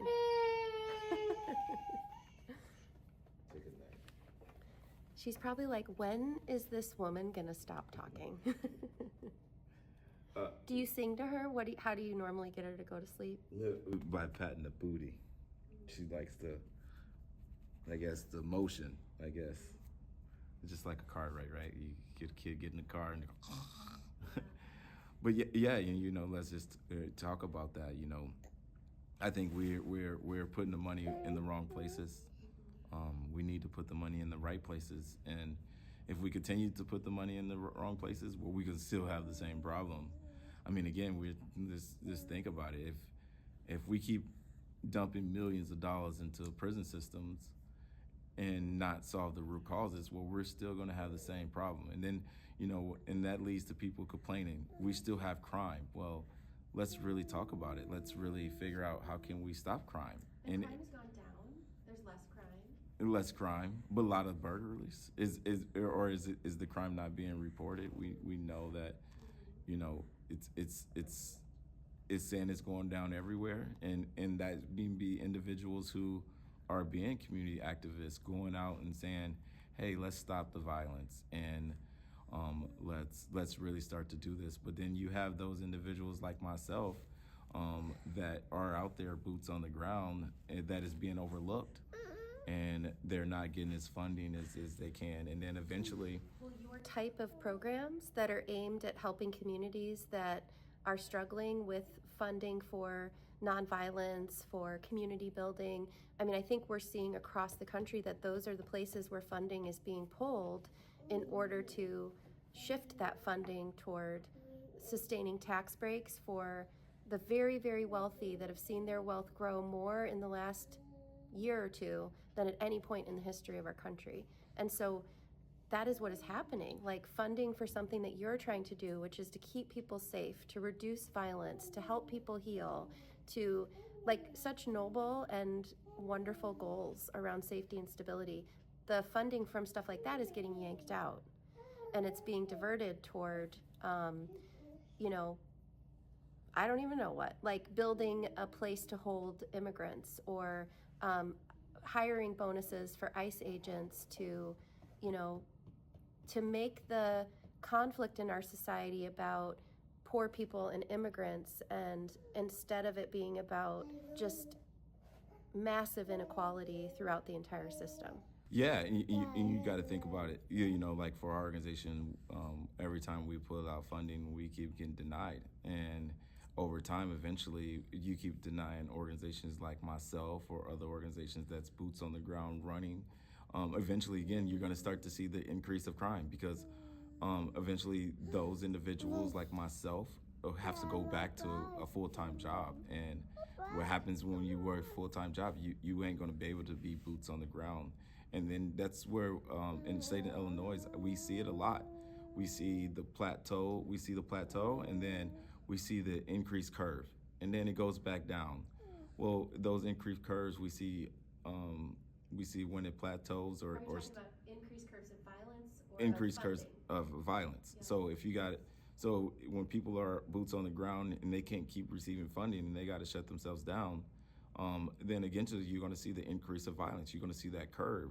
And that's something that when working with me, our organization working with the state of Illinois has been vocal about. You have to keep giving organizations stability, right? And this is what we just talked about too, as well as a child. If you don't give those organizations stability where they can keep receiving that funding, well, eventually over time they will shut down. And then eventually over time we will see the increase of violence. And instead of trying to fix the root causes, I think we like putting Band-Aids. And those Band-Aids is only temporary. And then once it goes back up, then we all say, well, where's the problem? And then the fingers are pointed, instead of saying, wait a second, the finger should be pointed back at those individuals who are able to give those organization fundings and cutting those fundings away for different purposes, when the purpose should be, hey, wait a second, if this is working and these organizations are reducing these, and we're not increasing jails or gun violence or burglary, all of it's starting to go down, well, that's what we should continue to do, instead of, you know what, it's going down, but we don't want to keep funding those organizations because eventually we want it to be chaotic so we can get our money back. And that is a problem, I think. Yeah, we hear. it's like the unintended, whenever you're doing policy, you always have to look at the unintended consequences of a policy. And so if you have the work that you're doing decreases crime and decreases violence, then the unintended consequence of that is you don't need as much, you know, maybe your police department could shrink. And then you're talking about, you know, eliminating a position to divert that funding somewhere else. And then you might have a police department that's like, hey, don't take any money away from us. But in order to stay at that level, you need a certain amount of disorder within your system. You know, and I think some of that is it's not judging it, it's just kind of pointing out that these things all have unintended consequence. Peace and prosperity for everyone will have unintended consequences for existing systems. Yeah, but we also got to think, is those systems been in place 40, 50, 60 years? They're not working. So I think we got to realize, okay, if they're not working, we should go away with them. Well, Marianne Williamson ran for president, and she got made fun of a lot because it would be like if a therapist ran for president, and she wanted to create a Department of Peace, and I felt like that was such a powerful and important concept, and it's emblematic of where we are, that it's like, ha ha ha, like what role does peace have in a nation or as a policy arm? And so we have a president wanting to rebrand as war. And it's like, well, we already know how to go to war. We know how to go to war. We know how to fight. We know how to control each other. We know how to scream at each other. We know how to argue. What we really struggle with is peace. When you talk about getting together with two parts of a community that are in opposition, whether, like gang violence or the business owners downtown and the homeless population, or what we don't know how to do is bring people together and get them to connect around core principles, to come up with solutions with one another, to exactly the work that you're trying to do, which is like, what is causing the conflict here? What is causing the violence? What other choices and avenues do we have? And how do we help build off shared values like safety or security? Yeah, and you think about it, if we can reduce that, then we reduce the spending, right? Again, $28 million on a new jail is expensive. That can, especially if you are a city that maybe only have 30,000 people, well, you spend $27 million. You could have divided that $27 million with the 30,000 people or 35,000 people that live in a city, and send them a check. Well, what that can make a difference in people's lives, and you got to think of it as that way. If every city spends $28 million on a new jail, and they only have this, even if major cities might have, depending on where you live, a bigger population, but most populations, depending on what city, we're talking about cities, not as a whole state as a whole.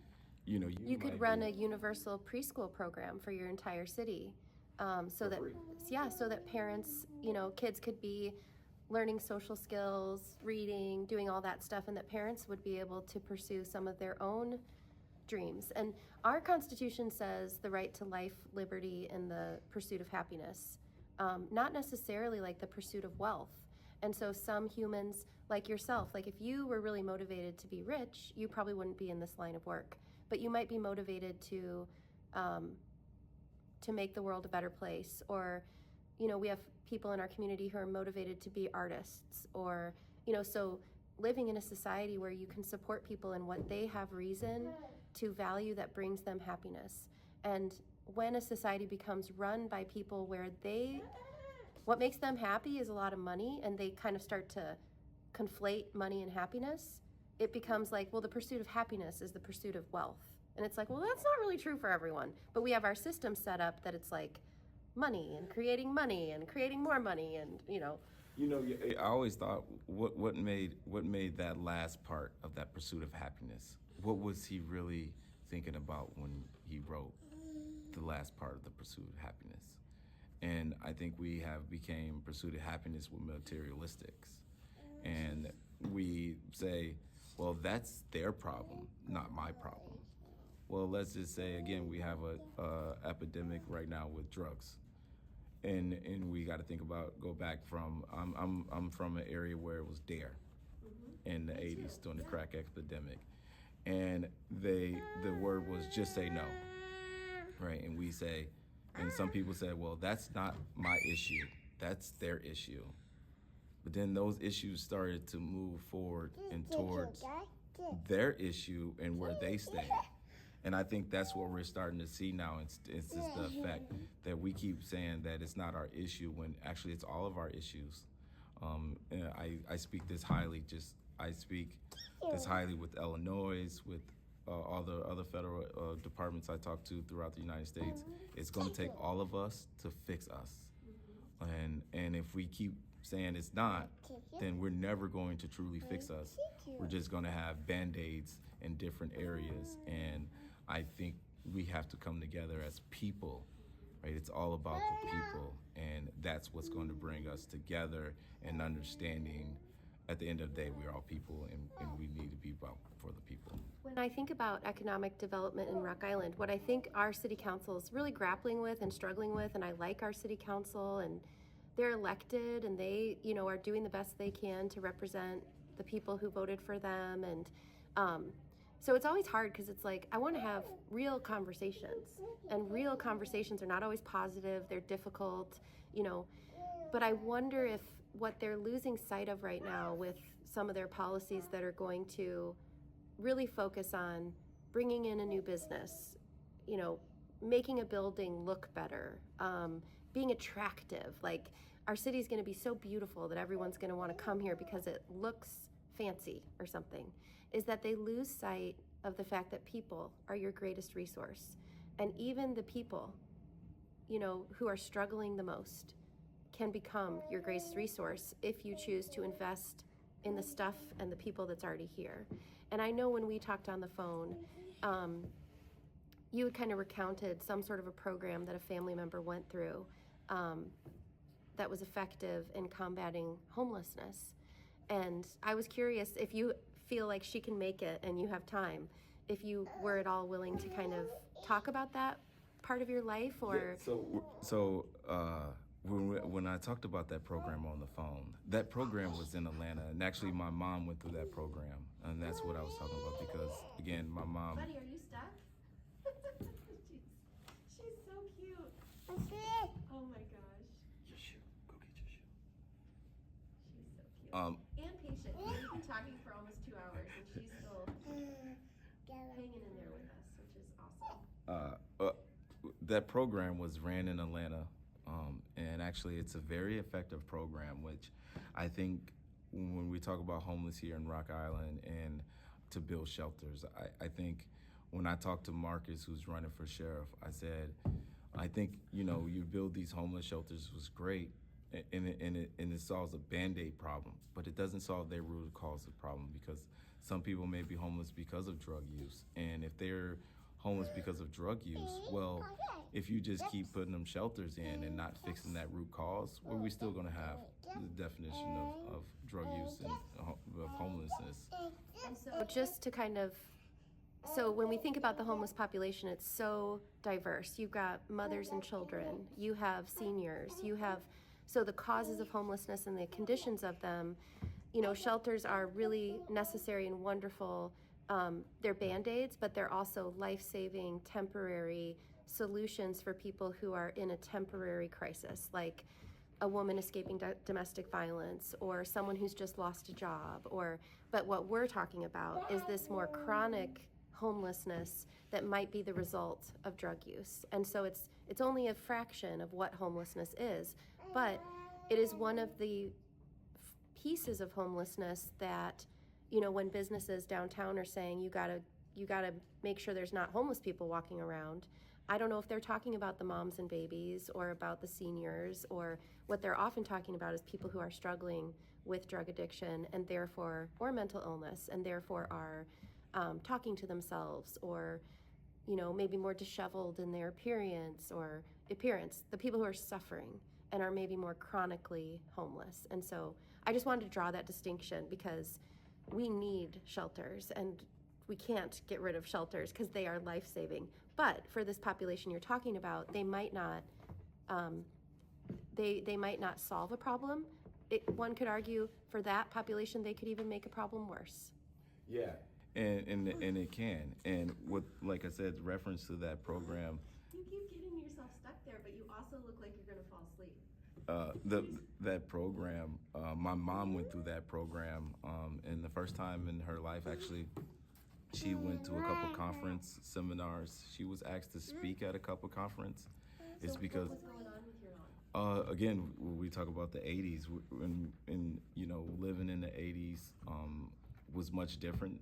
I guess it was a lot of cultural bias more then, I can say, or it might be still now, but you got to think in the '80s it was a little more different. The world viewed a lot more different. So she got caught in the race of the crack epidemic, and it took her toll on her life. So when she went through that program for the first time in my 40 years of living, I'm just fixing that so it's centered on you. in my 40 years of living, well, 39 years of living, my mom been sober for a year and a half without drinking or using any drugs, and Not until you were in your I'm 39. So 39. so Wow. so you got to think that program when I was speaking to you on the phone was about what she went through it. It was a shelter program, but the whole city was involved in Atlanta. They had Atlanta Falcons come out. They had rappers, R&Bs. They did a lot of things. They had walks. They had runs. They had all these things for them to give them tools to help become sober. They talk about they went to, they had to take buses to go to different rehab centers or classes. They wasn't just in the facility themselves, so they had to go out and still be a part of society instead of being an outcast. And the program lasted a year. She was in it for a year, and then the program, after she got a program, they helped her got a apartment. But halfway through the program, they teach you to get a job so you can start working a job. Because again, that's the part of what I was talking about the homeless part. If we don't solve the root causes, if some of those individuals are on drugs or have a abusive history of drug use, well, if you don't solve their drug use problem, then all of a sudden you're just gonna have homeless people over It's again. right there, buddy. I see it. It's right over here. Here, if you walk around that way, you can come back and find it. Look, right there. And I think that's what I'm speaking highly about. That program is homeless is something that is effective. It can be losing homes. You lost a job. The economy is so expensive. Rental prices are outrageous right now. What I kind of love about that model, you said people with power and who were respected in the community came and were a part of that. The whole community was part of it. I think that highlights something so important, because I bet what that does is reflects back to the people at that shelter. Your life matters. You matter. Like, we're not giving up on you. You're not just some part of society that we're ready to say, on Fox News this week, one of the commentators said, homeless people should be offered lethal injection, just kill them. This week on Fox News, a very famous Fox News host. And what difference will it make in your daughter's life if your mom is sober from the time you're 39 for the rest of her life? I mean, that's tremendously, right? Because that's her grandmother. And if we just say, people, again, talk about people, we got to go back to value on people as people, and then you can value their life as a person. And if we just want to say, well, again, we don't know their struggles, because again, we don't know what can expire through those homelessness, right? A sense of homelessness. Anything could happen. They could have had a nice job, and then they lost their job, they lost their house, and maybe they didn't know how to deal with it. Maybe they started drinking, and maybe they got introduced to someone that gave them a drug, and now they're on drugs. And there's so many factors when it comes to homelessness. It's not just, I'm not doing nothing, especially with the house market is so expensive. Food prices are so expensive. And most of the people who live in Century Woods who are trying to move out and they're trying to find apartments are looking at paying rents that are more than the mortgage on my house. Yeah, and that's something that has been known to be doing. And if the rental market is so expensive, you leave people, whether they go live in what is government is housing, and they can only work a minimum job, because if they work any more, they can't live there. Well, we keep doing that, and that's not doing a favor to no one. Well, it is so reminiscent of some system like indenture servitude. It has the echoes of that. It's like this economic system will keep you just at the point of being dependent, but never get you to the place where you have true liberation and like economic freedom. It's, you know, it's the way that the system around poverty always works, where there's all these layers to it, and you have to meet criteria, and you have to be like deserving poor, and so these systems that are meant to support poor people keep people in poverty, because once that mom goes out and gets a job, a minimum wage job, now she is going to look at paying $1,000 for her rent. So she either needs to stop working or she needs to go out and find higher quality housing. But that minimum wage job is going to, her housing debt is going to be like over 50% of her monthly income. And so if she's set back with a car payment or anything, she'll be homeless. And so we set people up for these systems. And then as cities and states in the country, we say, this is like, we don't want to look at this. This is really unpleasant to have to look at the impact of the way that our society runs. So let's figure out a way to make you go somewhere else. Like, let's make you go to like a different city so that different people can look at you. And I feel like my kind of Rock Island is the Rock Island that is like, yeah, this hurts to look at. This hurts to look at, that there are people in our city that are struggling. And I can feel it in my body, it hurts.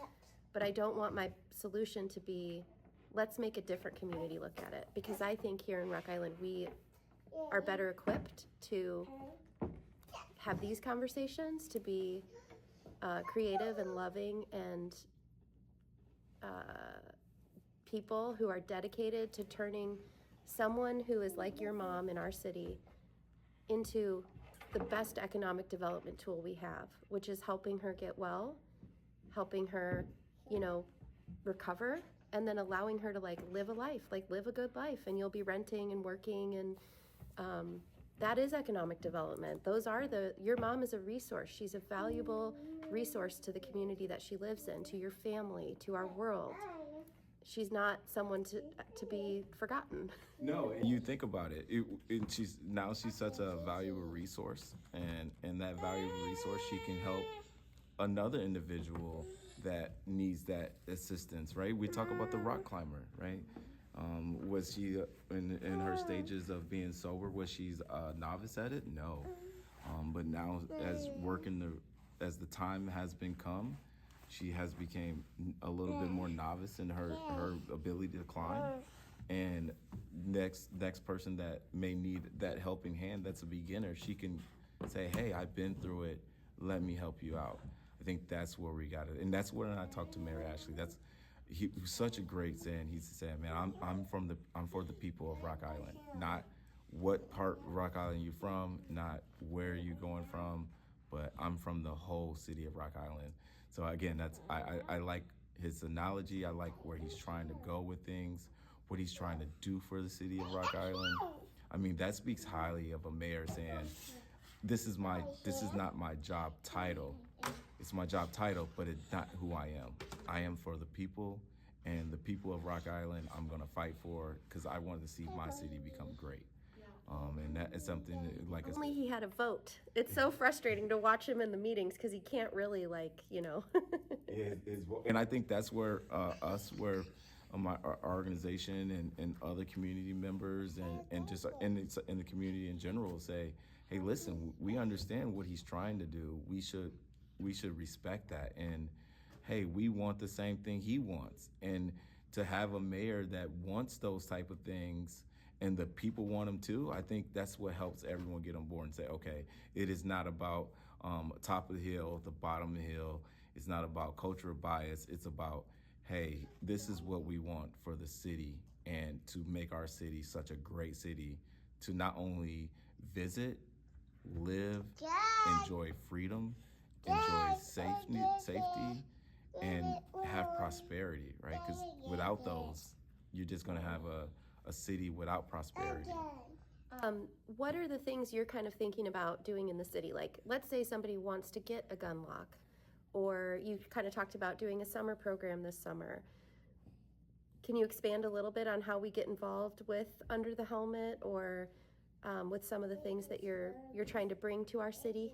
So our gun lock program, we ask people to, if they have a place where we can set them at, we like put them in gas stations, libraries, anywhere these can be accessible for people to come and get. Because again, some people might own a gun and may not want to go to certain areas or certain places to pick up the gun lock. So we try to find a diversity area where they can figure out they feel more safe to go pick up a gun lock. That's one of our importance.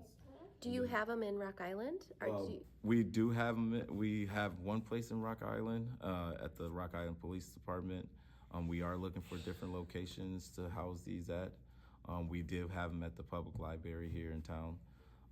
We also put one of our Stop the Bleed kits there because we understand that they're in the downtown area. If there was something ever emergency around that area, especially when it comes to gun violence, that they can come out and use that Stop the Bleed kit that we have handed them to keep on hand, just in case that emergency.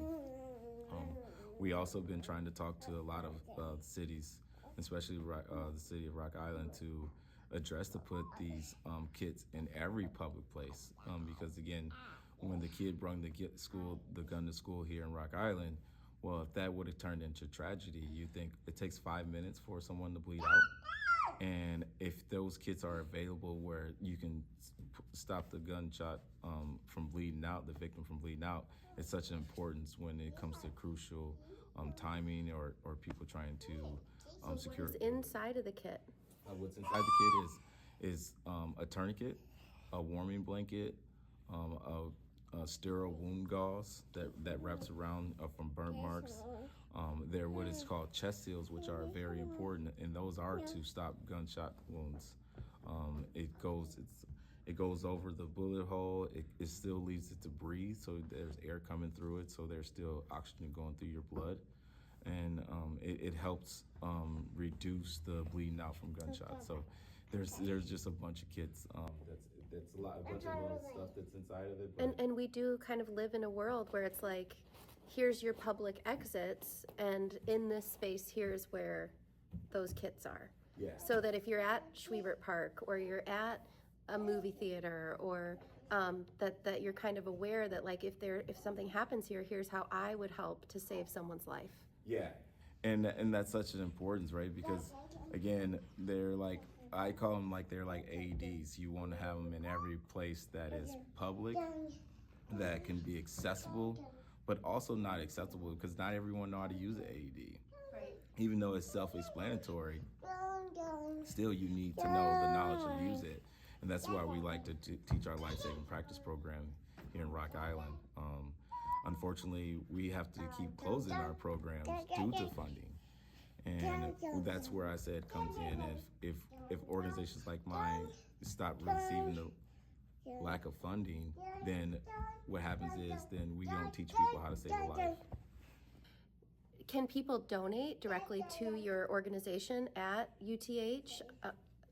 Where would someone go if they want to support what you're doing? Are you kind of like a 501c3? How's that? We are a 501c3 status. We can go to our Facebook and click the button donate. You can donate there. Do you find it by searching UTH? What would I type in? On Facebook, just type in UTH Riders Foundation. You will see a blue logo which says Under the Helmet. When you click on that on our Facebook, there will be a button where you can say donate. And that donation comes through PayPal, because that's how donations are through Meta or through PayPal. So if someone wanted to have you come and give a talk or access some of your gun locks, can they just message you through Facebook, or is there a better way to get a hold of you? Yeah, you can get a hold of me through Facebook, or you can call our number, which is 309-623-0785, to figure out how gun locks, or if you want us to come and host one of our classes, and learn more about what we're doing, especially in the city of Rock Island with our program. With one of our programs, we believe in our Aim Higher, which is Aim Higher. Above the Helmet program, which is a sports kind of program, but also academics. We also know that here in Rock Island that there's and without the city, with Board of Education being dismantled, and with education not being one of our strongest things, not only in the city of Rock Island, but throughout the United States, we plan on doing the academic part of that program. And that program is where we have teachers who are students who are becoming teachers or in college rolled teachers to come prepare them with students who may be struggling with reading or math. We're looking at, we've been asking the Rock Island here in the district here, 41, if they're willing to support this program. And by supporting the program is having students who are going to roll the program to give us their academics where they're struggling at. So if they're reading at a second grade level and they're going into the fourth grade, well, we want to kind of complete that second grade level Over the summer. Because we also know that kids who lose some of that information over the summer, and then they go back and they're trying to catch up. So if you're going into the fourth grade and you struggle reading in the third grade level because you're still reading at a second grade level, well, you lose some of that of what's been taught to you throughout the school district.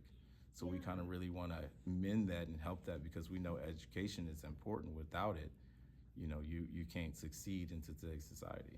If there were parents in Rock Island who were like, my teenager, I know that they're feeling unsafe and they're fighting with this other kid and there's this kind of conflict brewing, do you do any sort of mediation or have connections to people where a church member, a parent could reach out and say, my 13-year-old had a gun pulled on them. There's some sort of conflict brewing between these kids, and we need an adult to come in that can say, I understand what you're going through. This is my experience at 13. This is how I adapted. And I would encourage you to kind of look at the bigger system. You've got choices, like we can do this a different way. Do you do that kind of a service? Or if someone paid you, would you come in and give a mediation or a talk or something? Yeah, we do those services because we understand the importance of that, and we know, especially depending on where they're from, if the police presence to be there intervene would not always work, because one, you don't know if that individual is scared to say something to the police because they might feel like they're going to incriminate themselves. So what we try to do is just trying to give an example of what to do, what not to do, how to react, why you feel like you're reacting this way, and what's making you want to cause physical harm to this person by condoning gun violence.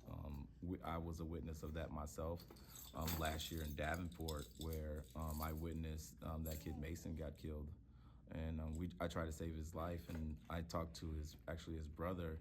And me and his brother had really good conversations, and I talked to his parents and told him, hey, it's best to have his brother move out, because he watched his own brother die, and I know the effects that can have on someone and what the retaliations be like. So I really stayed connected with him and talked to him and trying to understand, it's okay. I know it's bad and it's gonna make you angry, and you're gonna want revenge, but then again, not only if you seek revenge, not only now your mom will lose twice, because now she's gonna have to come see you behind bars. So I try to make things thinking like that, in that nature, because again, our organization wants to stop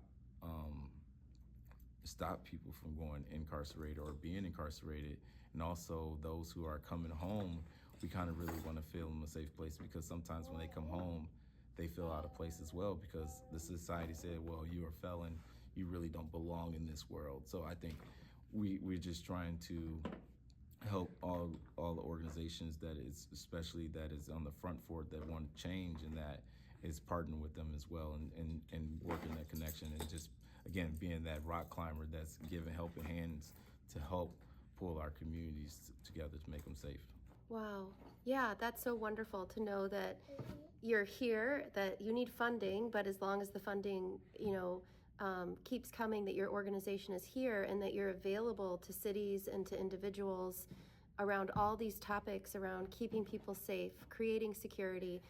And to your point, from all the things you've said, when you feel safe, when you feel secure, you can be creative, you can learn, you can love others, you can have empathy.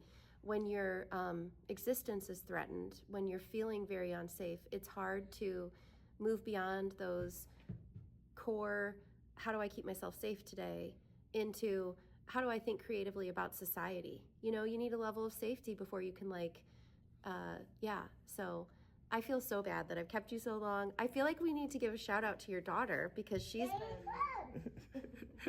Right. No worries. Again, like our organization thrives on working in the community. We like being boots on the ground. We like to be involved. A lot of organizations don't try to be as involved as we are, but we like to be involved because in order for us to solve the issue problem and solve it, we have to be on the ground. We have to be there. We have to have our presence. Hello. And with that being said, it's just a great thing to do is for us to be involved. And we feel like with support of just not only other organizations that support our organization as we support theirs, but the city as well, in the cities, because without the city involvement or without the community involvement supporting our organization, again, eventually that we have to subside and go away, which we don't want to do because we see such a need for things that need to be changed. And just looking at all the root causes, we want to solve the root causes. Our organization don't want to put Band-Aids on things anymore because we know that won't solve an issue. It would be temporary. We want to, where we serve, not even if it's in the city of Rock Island, but throughout the state of Illinois, that we want to make sure that everyone is safe and everyone feels safe. And that's what our organizations continue to do. What do you hope for your daughter? Since she's here and she's a part of this podcast today, she seems so full of life and she's so curious as she's been walking around the studio and has really hung in here for 2 hours just kind of entertaining herself and interacting with you. And, when we think about secure attachment in my world of therapy, she's obviously securely attached. Like she wanders off to do something. She comes back in to check in with you. She's, what do you hope for her? Her to grow up safe in a safe environment. I mean, that's what I think as our parents, we want to see our kids be in a safe environment, but be prosperous and in their own way.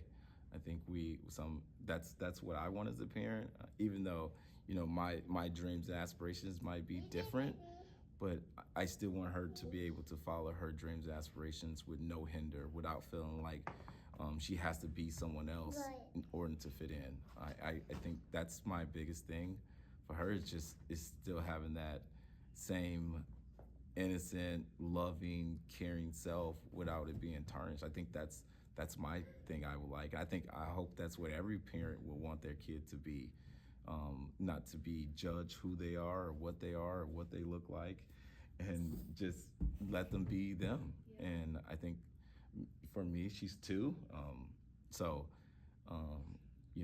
I said that when my 17-year-old, and now she's in a world where it's chaotic at 17, and it just makes me think, what my grandkids going to be like. Is the world still going to be chaotic? And if it is, do we have to separate ourselves or put ourselves in a small area to make sure we are safe? And no one wants to confine themselves to make sure they are safe. I think that's what I want for my 2-year-old. Yeah, that is, do you think, you have a 17-year-old and a 2-year-old. Are you a different parent today with your own emotions and emotional regulation? And is it different parenting today than, I feel like I got better as I got more experience because I have 4 kids as well. How do you think you're doing today as a father versus 17 years ago? 17 years ago, it was a life experience. I grew up without a father, so it was learning, am I a great father? Am I being a father? What is that as a father? Because, I didn't know that. And then, how I was raised, when I was raising my 17-year-old, I kind of, okay, this is how I was raised. This is how it's going to be. With my 2-year-old, it's just, okay, I raised my 17-year-old this way, and this is the way I was raised. But as time went on, realizing that parenting evolves, and as a father to a 2-year-old, it has involved like a lot more patience and understanding, right? As a kid needs, and that's that I could say that's the difference now, the understanding and patience of what it takes to be a father and what it takes to make sure your kid feels safe and grow up in a good environment. Wow. Yeah, I work with parents, mostly women, but I've worked with women my whole life. And there's an author, I'm going to blank on her name, but she talks about ghosts in the nursery. And those are the things that we carry with us from our own childhood. And they can be so subtle. So they can be just like a feeling we had with our own parent. And so, you know, you lost one parent and you, in some ways, lost another parent to addiction. You know, they were maybe physically there, but like the lights weren't on. And so there can be that feeling of like loneliness. And then all of a sudden we're parents and our kids are that age and we start to feel lonely in our adult lives. Like we almost like have these parallel emotional experiences when the kids get to the ages that we were, that we experienced stuff in our own childhood. And so this job of parenting, and it sounds like maybe you're experiencing this with your daughter now, can be this healing. What did I need when I was that old? What did that look like?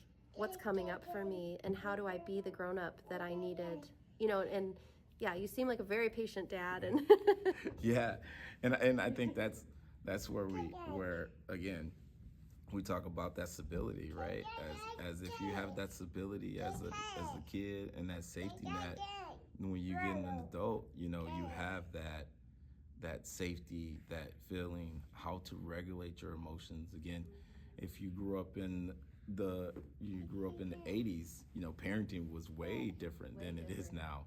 Yeah. And you talk about, you know, what's said in this house goes in this house. You had no say. And you know, think about that, and people, you know, as a parent now thinking, well, you know, they kind of do have a say. You know, think about it, because I wanted to say something and I wasn't allowed to say how I was feeling. So, you know, but as now I think, no, I want them to be able to regulate their emotions, because if that's what they're there for, yeah. And I'm supposed to help them go through those emotions. If I silence those emotions, then they will never know how to do it as an adult. There's so many books on kids I love. One is The Whole Brain Child, but another one is, I don't even know if it's out yet, it's called Sturdy Parenting. So it's not like gentle parenting, but it's also not that really strict parenting.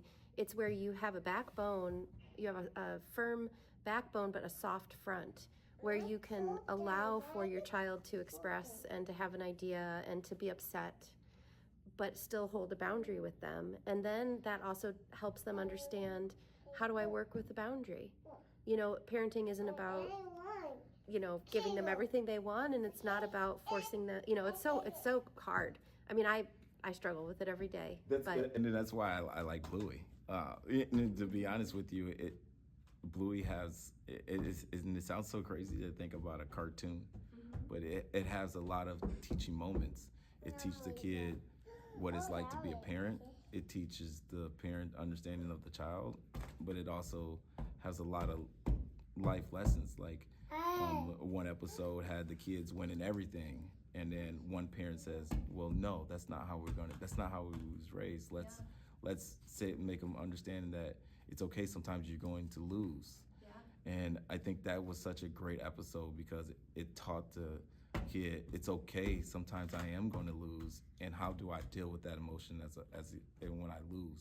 I think now we as parents and as in a society, we try to make everyone win, and when they get adults, when they lose, they don't know how to regulate that adult emotion of loss, so they, you know, or frustration or disagreement. You know, I always tell moms this, like, you can't be so good for your child that when they go out into the world, they won't know how to interact with anyone else. Like, the best parents actually are not perfect parents. They don't reduce every difficulty and challenge and frustration of their children, but they support them. They support them in, you're really frustrated, and here's what we do with our frustration. Maybe I can support you with your frustration, but I'm not going to solve it for you either, because exactly all the stuff we're seeing in the world right now, it's like a bunch of adults who don't know how to be frustrated. Yeah. Who don't know how to be disagreed with. Yeah, and I think that's what that stability comes from, and that's what our organization, thrives on, is trying to make a community stability and safe. And once you have that, you'd be surprised what can be done. And that's what we're going to continue to work on here in the city of Rock Island and throughout the Quad Cities as well. Awesome. Well, I really appreciate you. This was kind of a wide-ranging, all over the place conversation, but that's just kind of how I roll. And you hung in with me, and she hung in with me. So cute. Anything else you want to say or share, or? I'm just hoping that our organization can stay around for a long time. We have a vision for not only through the state of Illinois, but through Rock Island and throughout the Quad Cities. When are you going to move to Rock Island? That's what I want to know. Well, we're looking for, our organization is actually looking for a front downtown. We just talked to the Safer QC Foundation, and QC Safer Foundation, and we also know that there's no adult GED program here in the city of Rock Island. We know it's all the way in Moline at Black Hawk College. And unfortunately, I have talked to a lot of individuals, and if a kid, and also adult and kids, or teenagers when they get out, if they didn't want to go to school every day, it's possible that they're going to get on the city bus, take public transportation to go to Black Hawk. Yeah. So we're trying to look for an area downtown where we can turn our there's like a whole building at Century Woods. It's the old administration building. I'm not sure what's going on in there, what they do in there, but that was the point originally, was they were required to have a GED class on that property, and it never worked out that way. But there is space there. I mean, if they would be agreeable to it, and yeah, I believe that's. I mean, if they've created that space for that, then that's what should be. I mean, we can't keep creating spaces and not utilizing the spaces we created for that space. So that's what we're trying to figure out what we do, because again, we know with juveniles, if you just dropped out of high school, if you don't have a GED, well, it's going to be hard for you to find a good paying job, or you be enrolled in colleges, or try to find a trade that you can go to college for. Yeah. We also know with adults re-entering from prison systems, if they don't have a GED, well, they have two things against them. They criminal record and not having a GED or a high school diploma, which then that kind of hinders them as tremendously. So again, we just want to fill the voids and those gaps in. That's what our organization is really here for, is to fill and void the gaps that has been missing or that is struggling to survive and need assistance. Do you have to poop? Did you go potty? She's so cute. Oh, I think she did potty. Well, did you poopy? I think you did. I'm out of that stage, so I'm done changing diapers until I have grandkids. But well, thank you so much. Thanks for talking about so many different things, and I'm sure we will keep running into each other. But I'd be super excited if you guys kind of relocated in Rock Island, and then for Rock Island, it's like, how do we get a family like yours to move here? What would be so attractive about our city that you'd be like, we're gonna move. We're gonna just choose to raise our children in Rock Island. And my guess is safety, stability, quality education, affordable housing. I'm sure it's all those things. Yeah, and again, like I said, when I spoke to Mayor Ashley, that's what his plan is for the city of Rock Island. And again, I love that, because it speaks highly of what he sees his city as and what he wants his city as. And that's what not our organization want to be part of, but individually, that's what I want to be part of. I want someone that says, okay, I'm not worried about what's happening up here or down here. I'm worried about how can we fix the city as a whole, and what can we do? Like, what attractions, my thing is attractions, things to do. Family things to do. Like Rock Island the Quad Cities doesn't have an aquarium. And we have some big buildings down here that I'm like, oh, they should do like a kids aquarium. You know, there's so many ideas, but well, Journey, we'll let you go home because I can tell as soon as you get in the car, you're gonna pass out. I sense it with those eyes. Does she? What time does she normally take a nap? Around noonish, Okay. noonish, 12:30ish. Well, thank you so much, Antaeus, and we'll stay in touch. And I appreciate you being on. And yeah, it was a real. She's pulling the bag over. She's like, Dad, come on now, let's get out of here. No, she knows poopies. Oh, she's like, take care of this business. Yeah, That's why she keeps saying poop, that's poop. so funny. She reminds me of You're my gonna be- 17. I bet you're going to be potty trained soon, because that when they start to like notice it and ask for it to be changed, and Yeah, yeah, you're on top of things. that was my 17-year-old. She used to say poopies, poopy, and she'd take it off. Mm-hmm. I'm like, oh my God, good. So she reminds me of the same thing. So Yeah. still, so far distance of a gap, but That's awesome. And let's, normalize having children involved in leadership, because one of the barriers to leadership is often economic. Like if you're wealthy and you don't have to have a job, you can afford to be a leader in the community. That's something I am privileged with, is like some of the things I've done with my business and everything put me in a position where I can take the time to be involved. When my kids were that age, I couldn't have, because every day was like, oh my God, how are we gonna, but also being able to have children around as you're in positions of leadership, because if not, you wouldn't be able to participate. And so, for people to consider that young families and working people and people who have little kids, if you can't have little kids around when you're leading, that would take a lot of people out of leadership. yeah, and you just think about it. Is the more they watch that and see that, the more they can say, oh, I want to be a part of that. I want to be a change of that. This is what I seen growing up. Again, we're talking about what we see. The modeling. And there's the modeling. Is that the good role models that needs to be seen more instead of the bad role models. I think having this experience, and she, like I said, she goes everywhere with me, and she sits in all type of meetings, and I thought, you never know what she might be sitting in these meetings. Yeah, she's picking. She's learned how to read a room, and well, thank you guys both so much for being here, and yeah, well, I'm sure we'll be in touch. So thank you. Do you want to say bye in the microphone? Do you want to say bye-bye? Can you say bye-bye? She's like, ah. Can you say it in here, in his microphone? Say bye-bye. Bye-bye. Bye. Say bye-bye. Bye-bye. She's so cute. Here.